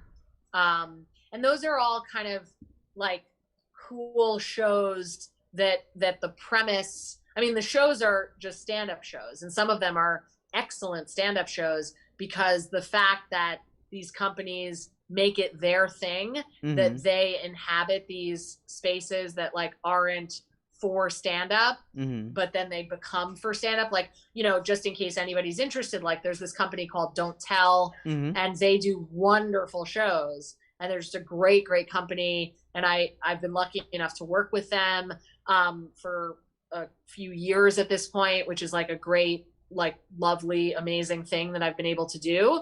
And I'm always grateful to do it because, there was one in like a rock climbing gym. And it's just super cool because you get on their list if somebody wants to, and then you can kind of like be told about cool stand-up shows that are in these wacky places, and then they set it up like an amazing setup, and they're terrific at it, and they get these amazing comedians. And I don't like, I'm not going to say that I'm an amazing comedian, but like I'm pretty good. And also the other people are like really good. Like it was right before the pandemic. It was right when her special came out, but like I got to host when Fortune Feimster was headlining a Don't Tell show. And so it's just like they get amazing people, and you know, famous people who you've seen everywhere. And then you could see them in these like cool, weird, wacky venues. But anyway, that's just an ad for Don't Tell. And I think, you know, they have a website. You can it's easy to figure it out, like how to get on their list, but you have to be on their list to know about the shows. They book the best comedians they can in any given city. So I would go ahead and I'm gonna say for you that you are clearly one of the best comedians that they can book because they booked you. Thank you. Yeah, they're great. They're really terrific. I like how again you talked about having an ego, and here you are not having an ego. I'm telling you, I'm a reformed person of that type. Okay. It's in there. I think you might have answered this, and maybe you'll surprise me. But what's the most interesting experience that stand-up comedy has given you? These are all great questions, and I'm trying to like come up with a really good answer. You don't have other to. Than, you know, I've traveled to places. Like I think like the thing. There's not anything that's coming up. I'm sure when I go to sleep tonight, I'll be like, oh my God, this or that or the other thing in terms of the best answers to these questions. Because like for the most part, you know, stand-up comedy is I show up, the show's happening, and it, you know, just happens, right? And like weird things can happen at shows, but like for the most part, thankfully, you know, they're kind of standard. You know, and I feel very lucky for that. I guess like the thing that stand-up offers is a lovely frame and a really like cool place to put things that happen in my life. And so like one thing that I am very much like in process with is that I've found over 100 fortunes, like from fortune cookies, but just like lying on the ground. Oh. And I'll be like walking and I find them, and I have a database, like a spreadsheet with all of the data about them. Although I think it needs to be updated, but like I have pictures, I have a description, I have a journal entry, whatever. Anyway, so it's a lot of them. And it's the kind of thing where it's like, that's a cool thing to happen to you. And stand-up is amazing because stand-up provides a space that's like so open, like you can really do whatever you want in it and with it, such that if you want to like have that as like a brewing idea for whatever, a special, a show, both, you know, that's available to you. And so I think the coolest experience that it's given to me is really a frame for the experiences that have happened in my life and continue to. That is a very deep and analytical answer that I know. I'm not surprised, but I might expect that to come from a rabbi. So I think it's rubbing off on you. Yeah, I know. I thought you were gonna say it was opening a show with drag queens. Oh, well, that's amazing. I mean, yeah, like that is amazing, and that's truly my favorite. I mean, I just always want to be one of them. That's the thing in those, and so you know, I really do hope that we get to do this on your show. Because it would truly be a dream come true. And that's why I say I'm a drag princess, because I look at the people I perform with and I'm like, wow, they're so amazing. Like those are queens. Yeah. Like that's a queen. I say as I gesture You're towards amazing. the fan. Well, thank you. I mean, you haven't seen me perform, so we'll have to wait until you see that and then see if you still think it. Okay.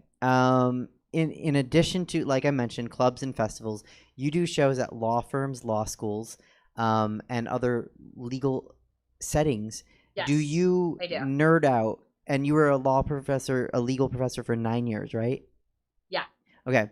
And a lawyer for 2, you said you practiced, right? Mm-hmm. Okay. Yep. So 11 years professionally in the legal field. Yeah. Do you nerd out and tell legal specific jokes at the clubs and like at the legal events that you can't tell at the clubs and festivals because they don't speak legalese? Right. Yeah. I mean, the thing is that honestly, the jokes that come from what I'm able to do in those settings, which is maybe like a little longer form, but those jokes will still work in regular settings. It's just like when I'm doing something for a law firm or a law school, I'm able to like tell maybe the whole story that, you know, wouldn't necessarily be of interest, I don't think, to a regular club audience, you know, that's kind of like looking for it for the jokes per minute aspect. Because like when I'm, you know, doing a set for a law school, they really do relate because we've had such similar experiences. And so I can kind of take them on more of a journey. And, you know, I think I'm still a little early with some of this. And so as I'm saying it, there's like part of me that's like, I bet a few years from now, what I'll learn is that I can still take people in a club on a journey. It's just a question of sort of how to like place the jokes within that journey, and it can be about anything, you know. It's just a question of like the craft of it.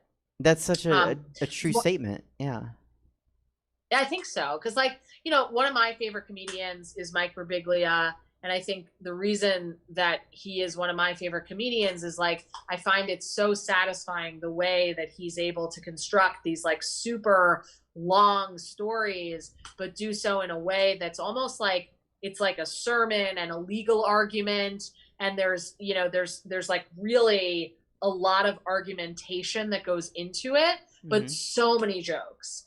And I resonate so deeply with it because I think that, I mean, I don't know him personally, but like I have a sense that probably the reason that we both open our mouths is some kind of the same thing. Like I usually open my mouth to like learn something or see if I'm like right or wrong about something and like figure something out, you know, like that's a really like an aspect of like my analytical brain.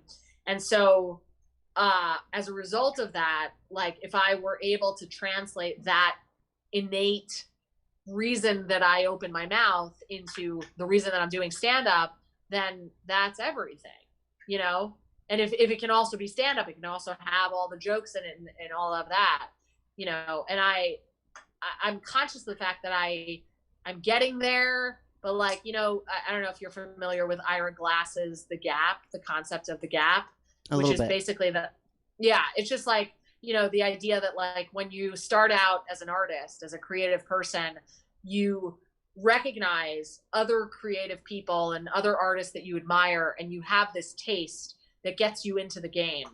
And that's like why you do it, right? So you were saying about the queens on your show, and you're like, that they're amazing, you know, and I believe that you're amazing. And I believe that you see the amazing in these other queens. And so similarly, I can see the amazing in these other comedians, and the gap, which is not my concept, but Ira Glass, like you can look it up, anybody can on the internet, but it's just this concept where you're like, okay, I'm here, and then I see where I want to be, and there's this gap between those two. And the question, of course, is like, how do you bridge that gap? And the insight in Ira Glass's like famous quote is that the only way to bridge the gap is to produce a great volume of work. And he recommends specifically a story a week.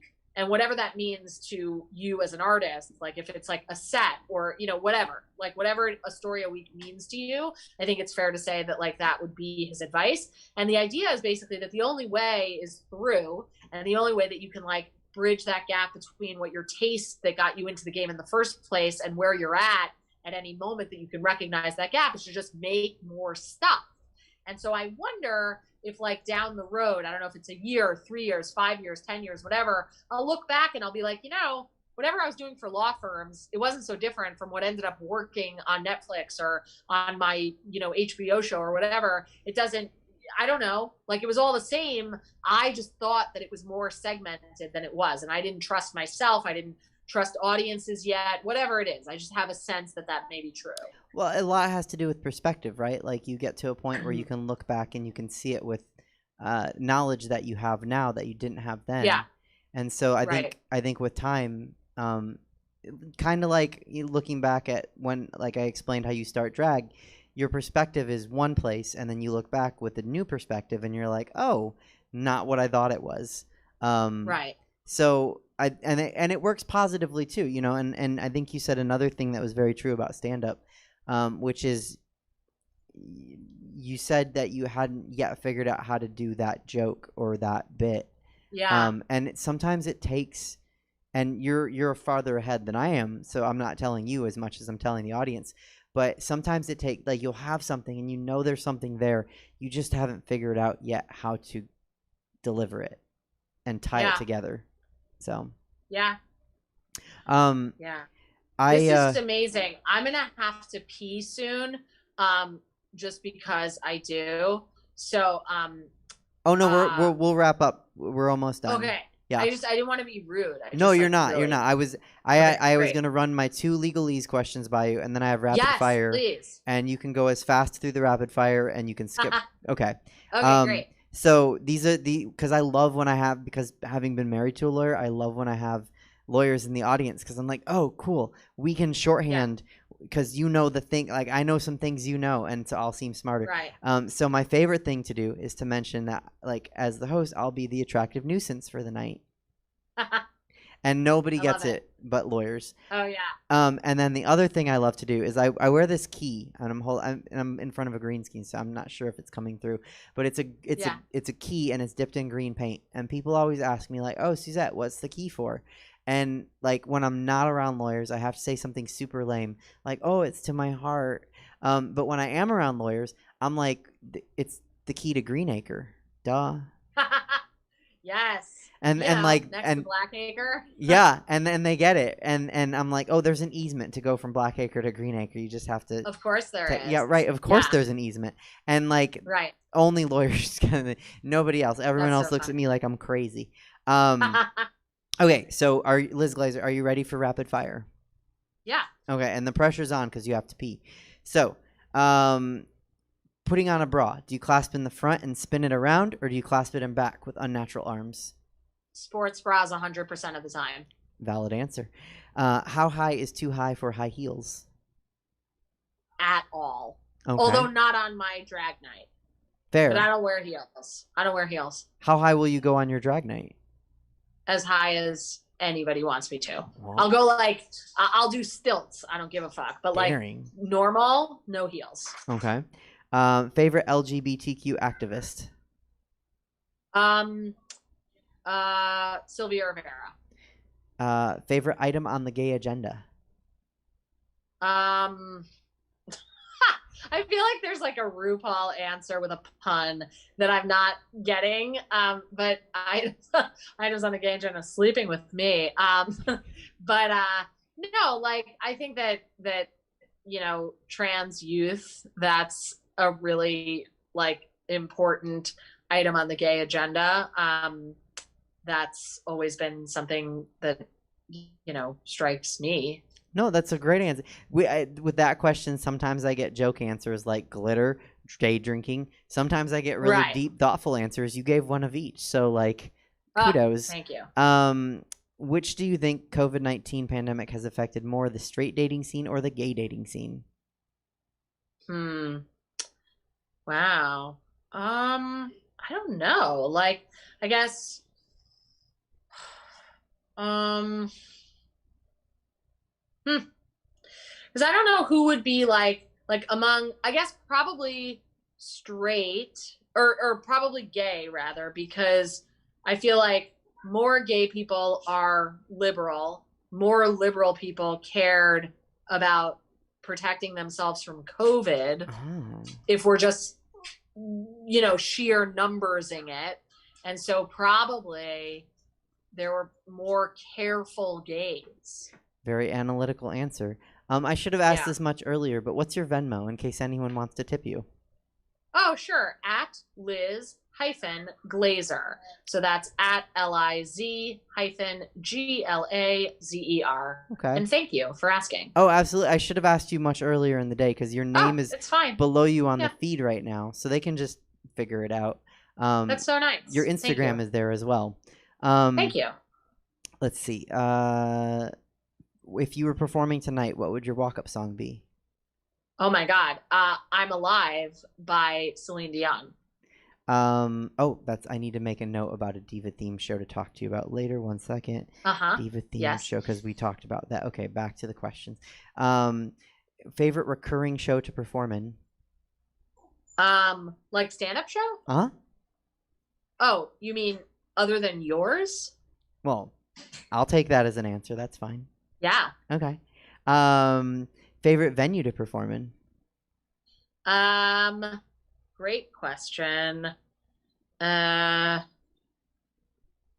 mean, I've been really liking Greenwich Village Comedy Club.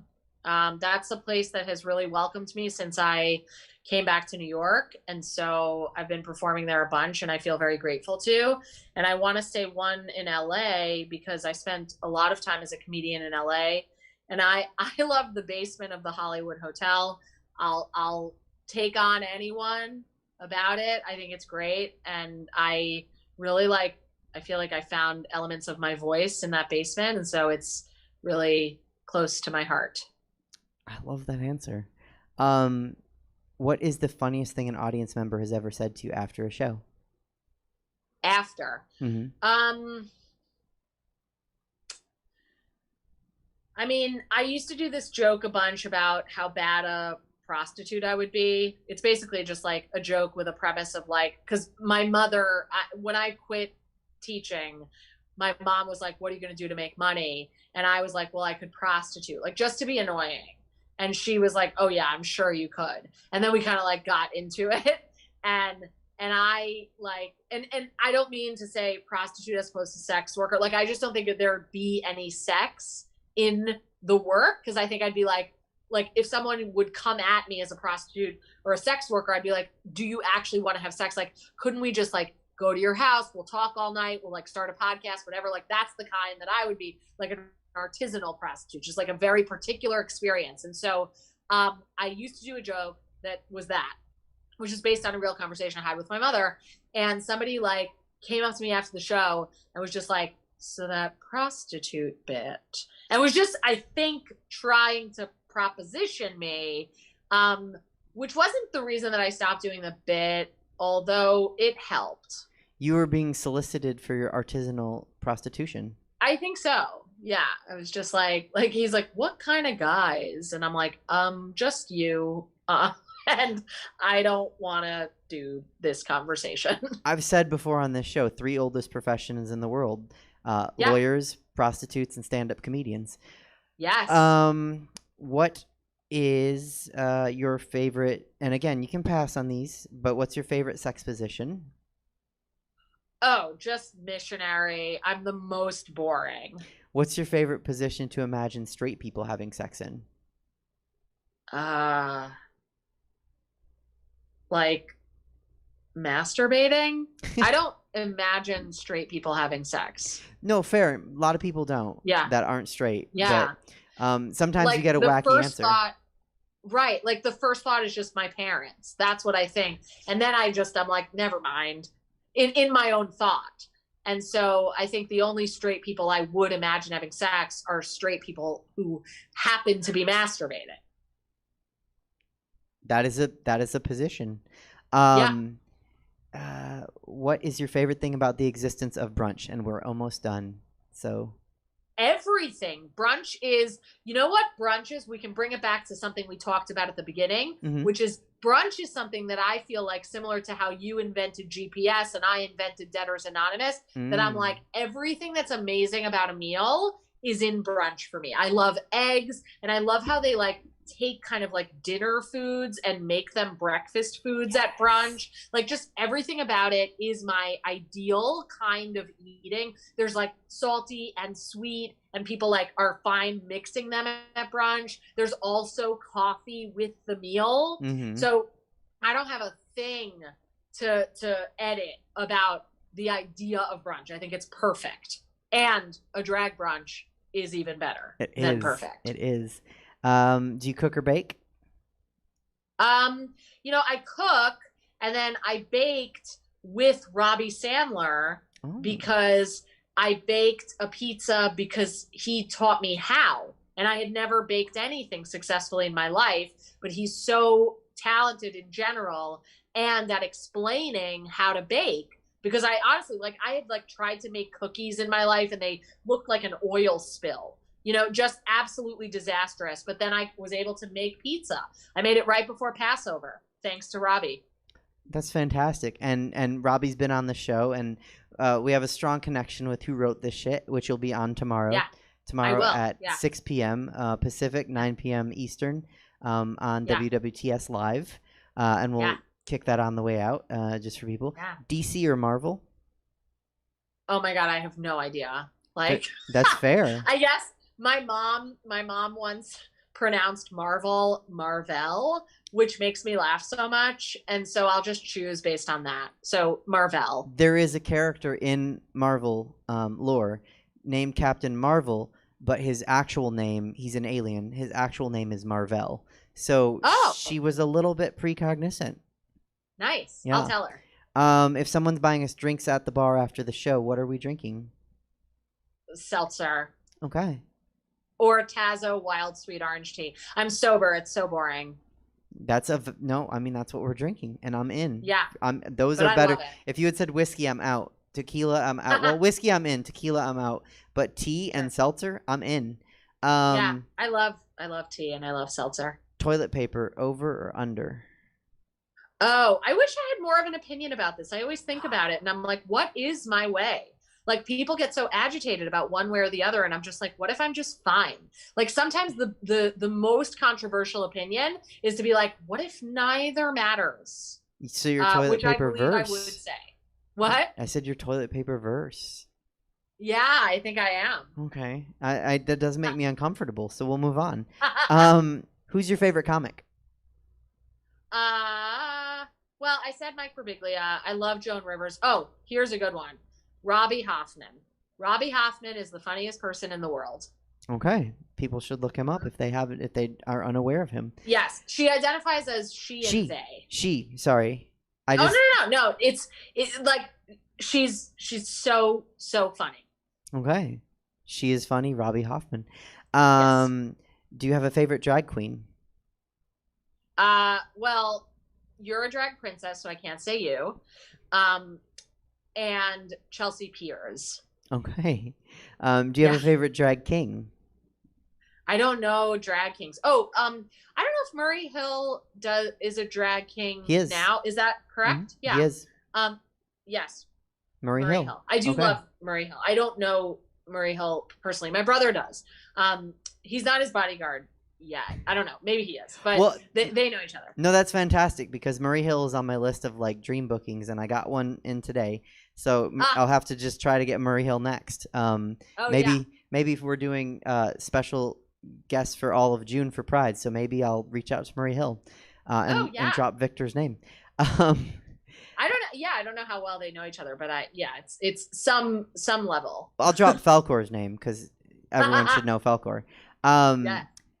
Well, I think you are. This is just to boost my ego. Do you have a favorite drag princess? Yes, you. Oh, thank you. And then I like to double down on that. Am I? Do you think I'm pretty? Yes. Oh, thank you. I think you're beautiful. Oh my gosh. Last question, and then you can go pee. And I can go pee too because I also have to. What are you most excited for when we're almost done? 2 more weeks in California, and then we're back to normal. What are you most excited to do? I mean, I'm excited to do stand up. I'm excited. I want to like go on a boat. You know, I want to like dance on a boat with people. That's what I want to do, and not one that then capsizes and everybody's like, oh my God, this thing happened or whatever. God forbid. But like, and that's my brain, that it's like the second I'm having fun, then I'm like, and how do we all die? But I like that. I like going out to dinner. I like, you know, the idea of going on a boat. I love doing stand up. I want to make a show and I want to like film it. You know, those are things that I want to do. That all sounds great. Yeah, thank you. I can't. And I want to do your show. No, we're doing it. We can do it. Yeah. We can do it here. We can do it on the East Coast. I'm in. Yeah, I'm open. Okay, cool. That's all I got, Liz. Thank you so much for coming on. Thank you, Suzette. This was so wonderful. Thank you for having me. Is Victor still there? Shall I say goodbye, or did he have to go? Well, I'll tell him because he had to take a call, so he's in the other room now. Please tell him thank you for also appearing and visiting. And I will message you later with all of my, oh my God, listen to this stuff. And we'll figure out a show date. Yes. And people can find you tomorrow night on Who Wrote This Shit Live. Which is Robbie Sandler and Chelsea Bierce's show. Bierce's show, right. Yes. WWTS Live, 6 p.m. Pacific, 9 p.m. Eastern. And I'll have to tune in and check you out. Woo! Yeah, thank you Absolutely. so much. Thank you. Have a good night. Bye. Bye. Bye. Okay, peers and queers, that was Liz Glazer. You can follow her, you can find her, you can support her, see her when she does stand-up, see her when she does stand-up at my show, which I am totally excited for and can't wait. That's that. We're going to go with David. We're going to go with David Shapiro. We haven't had him for, like 2 weeks, I guess. And he's needy, so I guess we'll go with him because it's always good to have. We had a Jew, but we'll have another. Hello, David Shapiro. Are you there? How are you? Oh, he's not there yet. He's not good at things, but he tries. So we're gonna. Sometimes we bump him, but we've done that 2 weeks in a row. So we will have him now. David, are you there? You. Hi. Good. I have not been on your show for what, 2 weeks now? Is that? That's right? that's what I said. Yeah. Wait, three. I missed two. I missed 2 weeks. This is Hi. Hi. Thank you for finally getting me back on the show.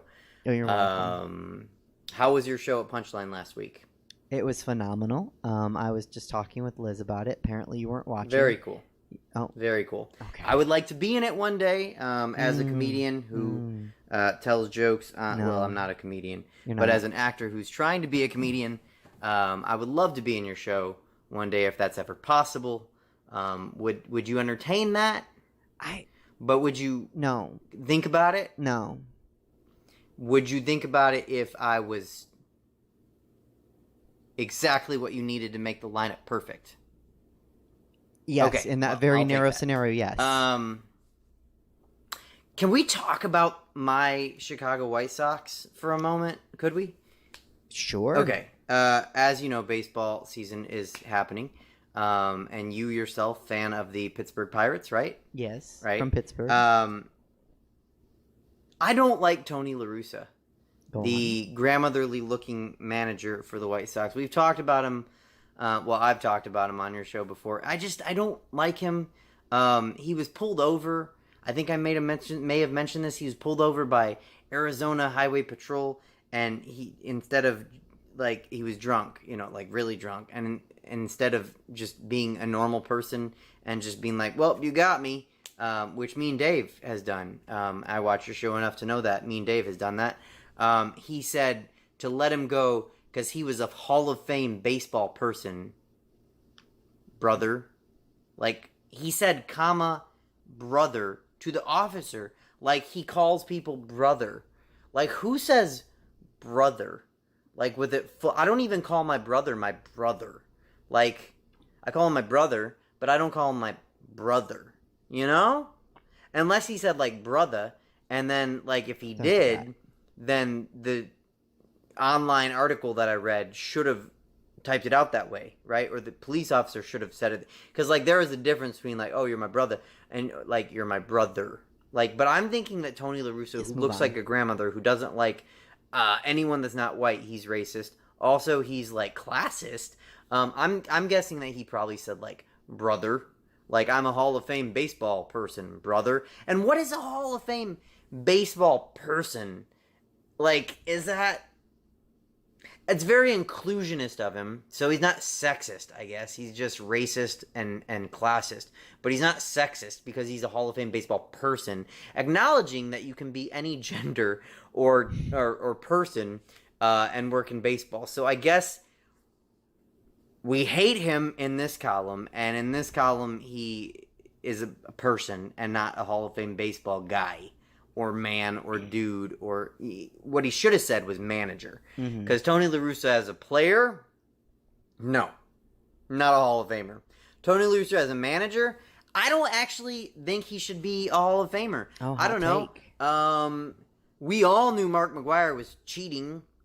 I'm sure his manager did. That's how you got it, brother.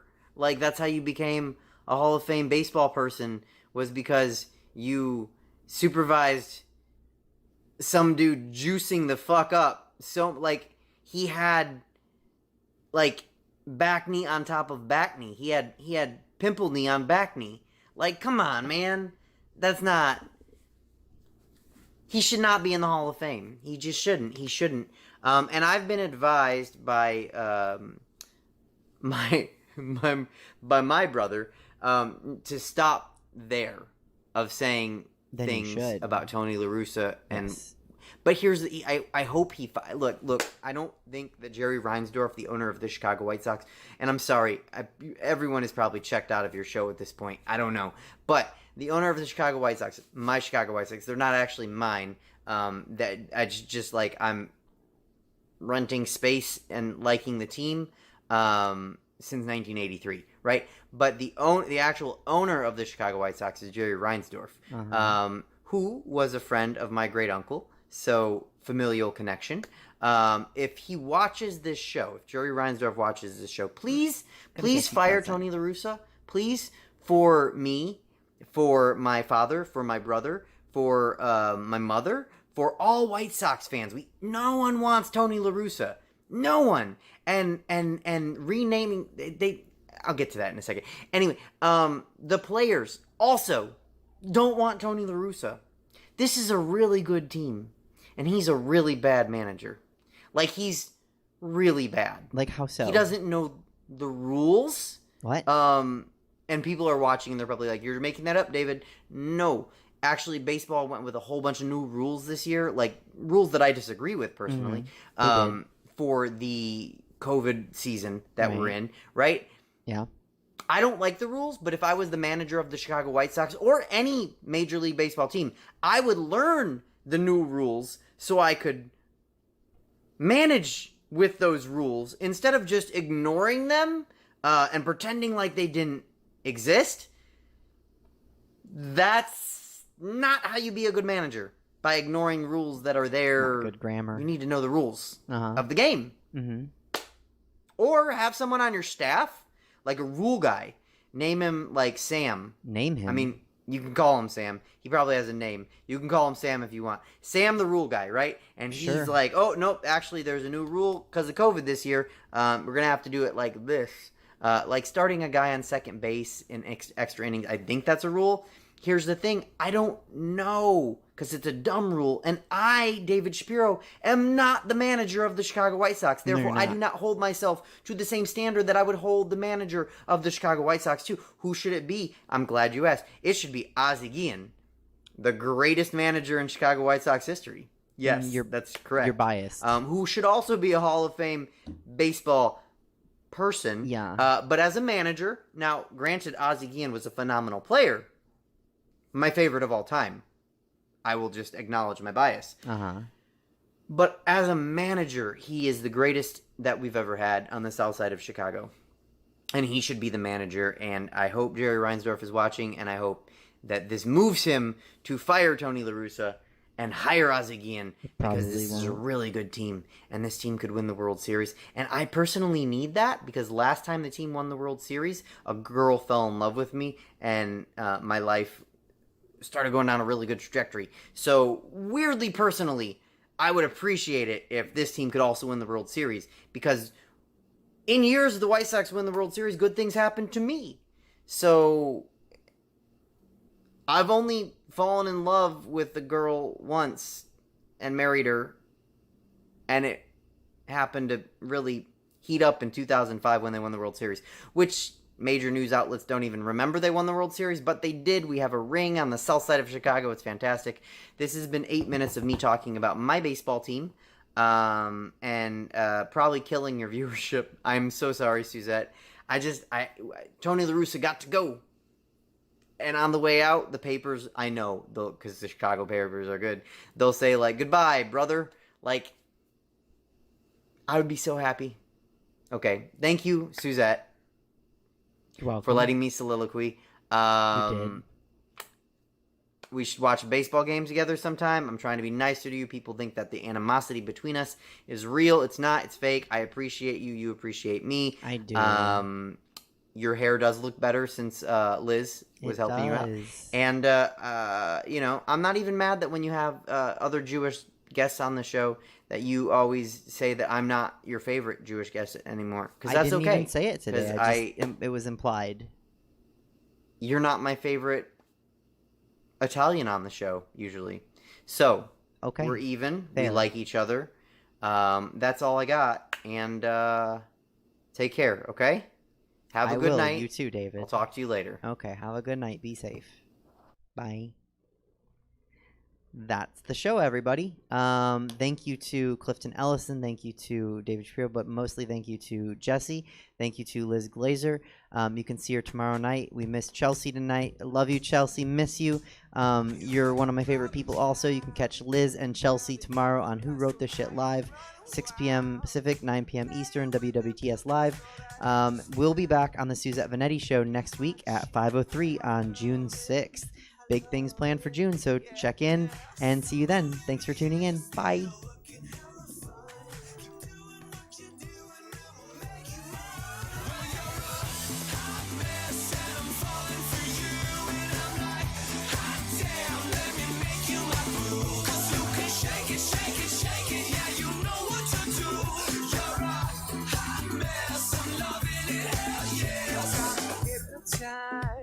The city's your playground. I watch you take a bite. At 5 a.m. roaming the streets, drunk all night. You think you're hot shit, and ooh, I love it. I love it. Yeah, yeah. Stumbling, but yeah, you're still looking hella fun. Keep doing what you're doing, I'ma make you mine. Hot mess, and I'm falling for you, and I'm like, hot damn, let me make you my boo. Shake it, shake it, shake it, yeah, you know what to do. It's a god-awful small affair for the girl with the mousy hair. But her mommy is yelling no, and her daddy has told her to go. But her friend is nowhere to be seen. Now she walks through her sunken dream to the seat with the clearest view, and she's hooked to the silver screen. But the film is a saddening bore, for she's lived it 10 times or more. She could spit in the eyes of fools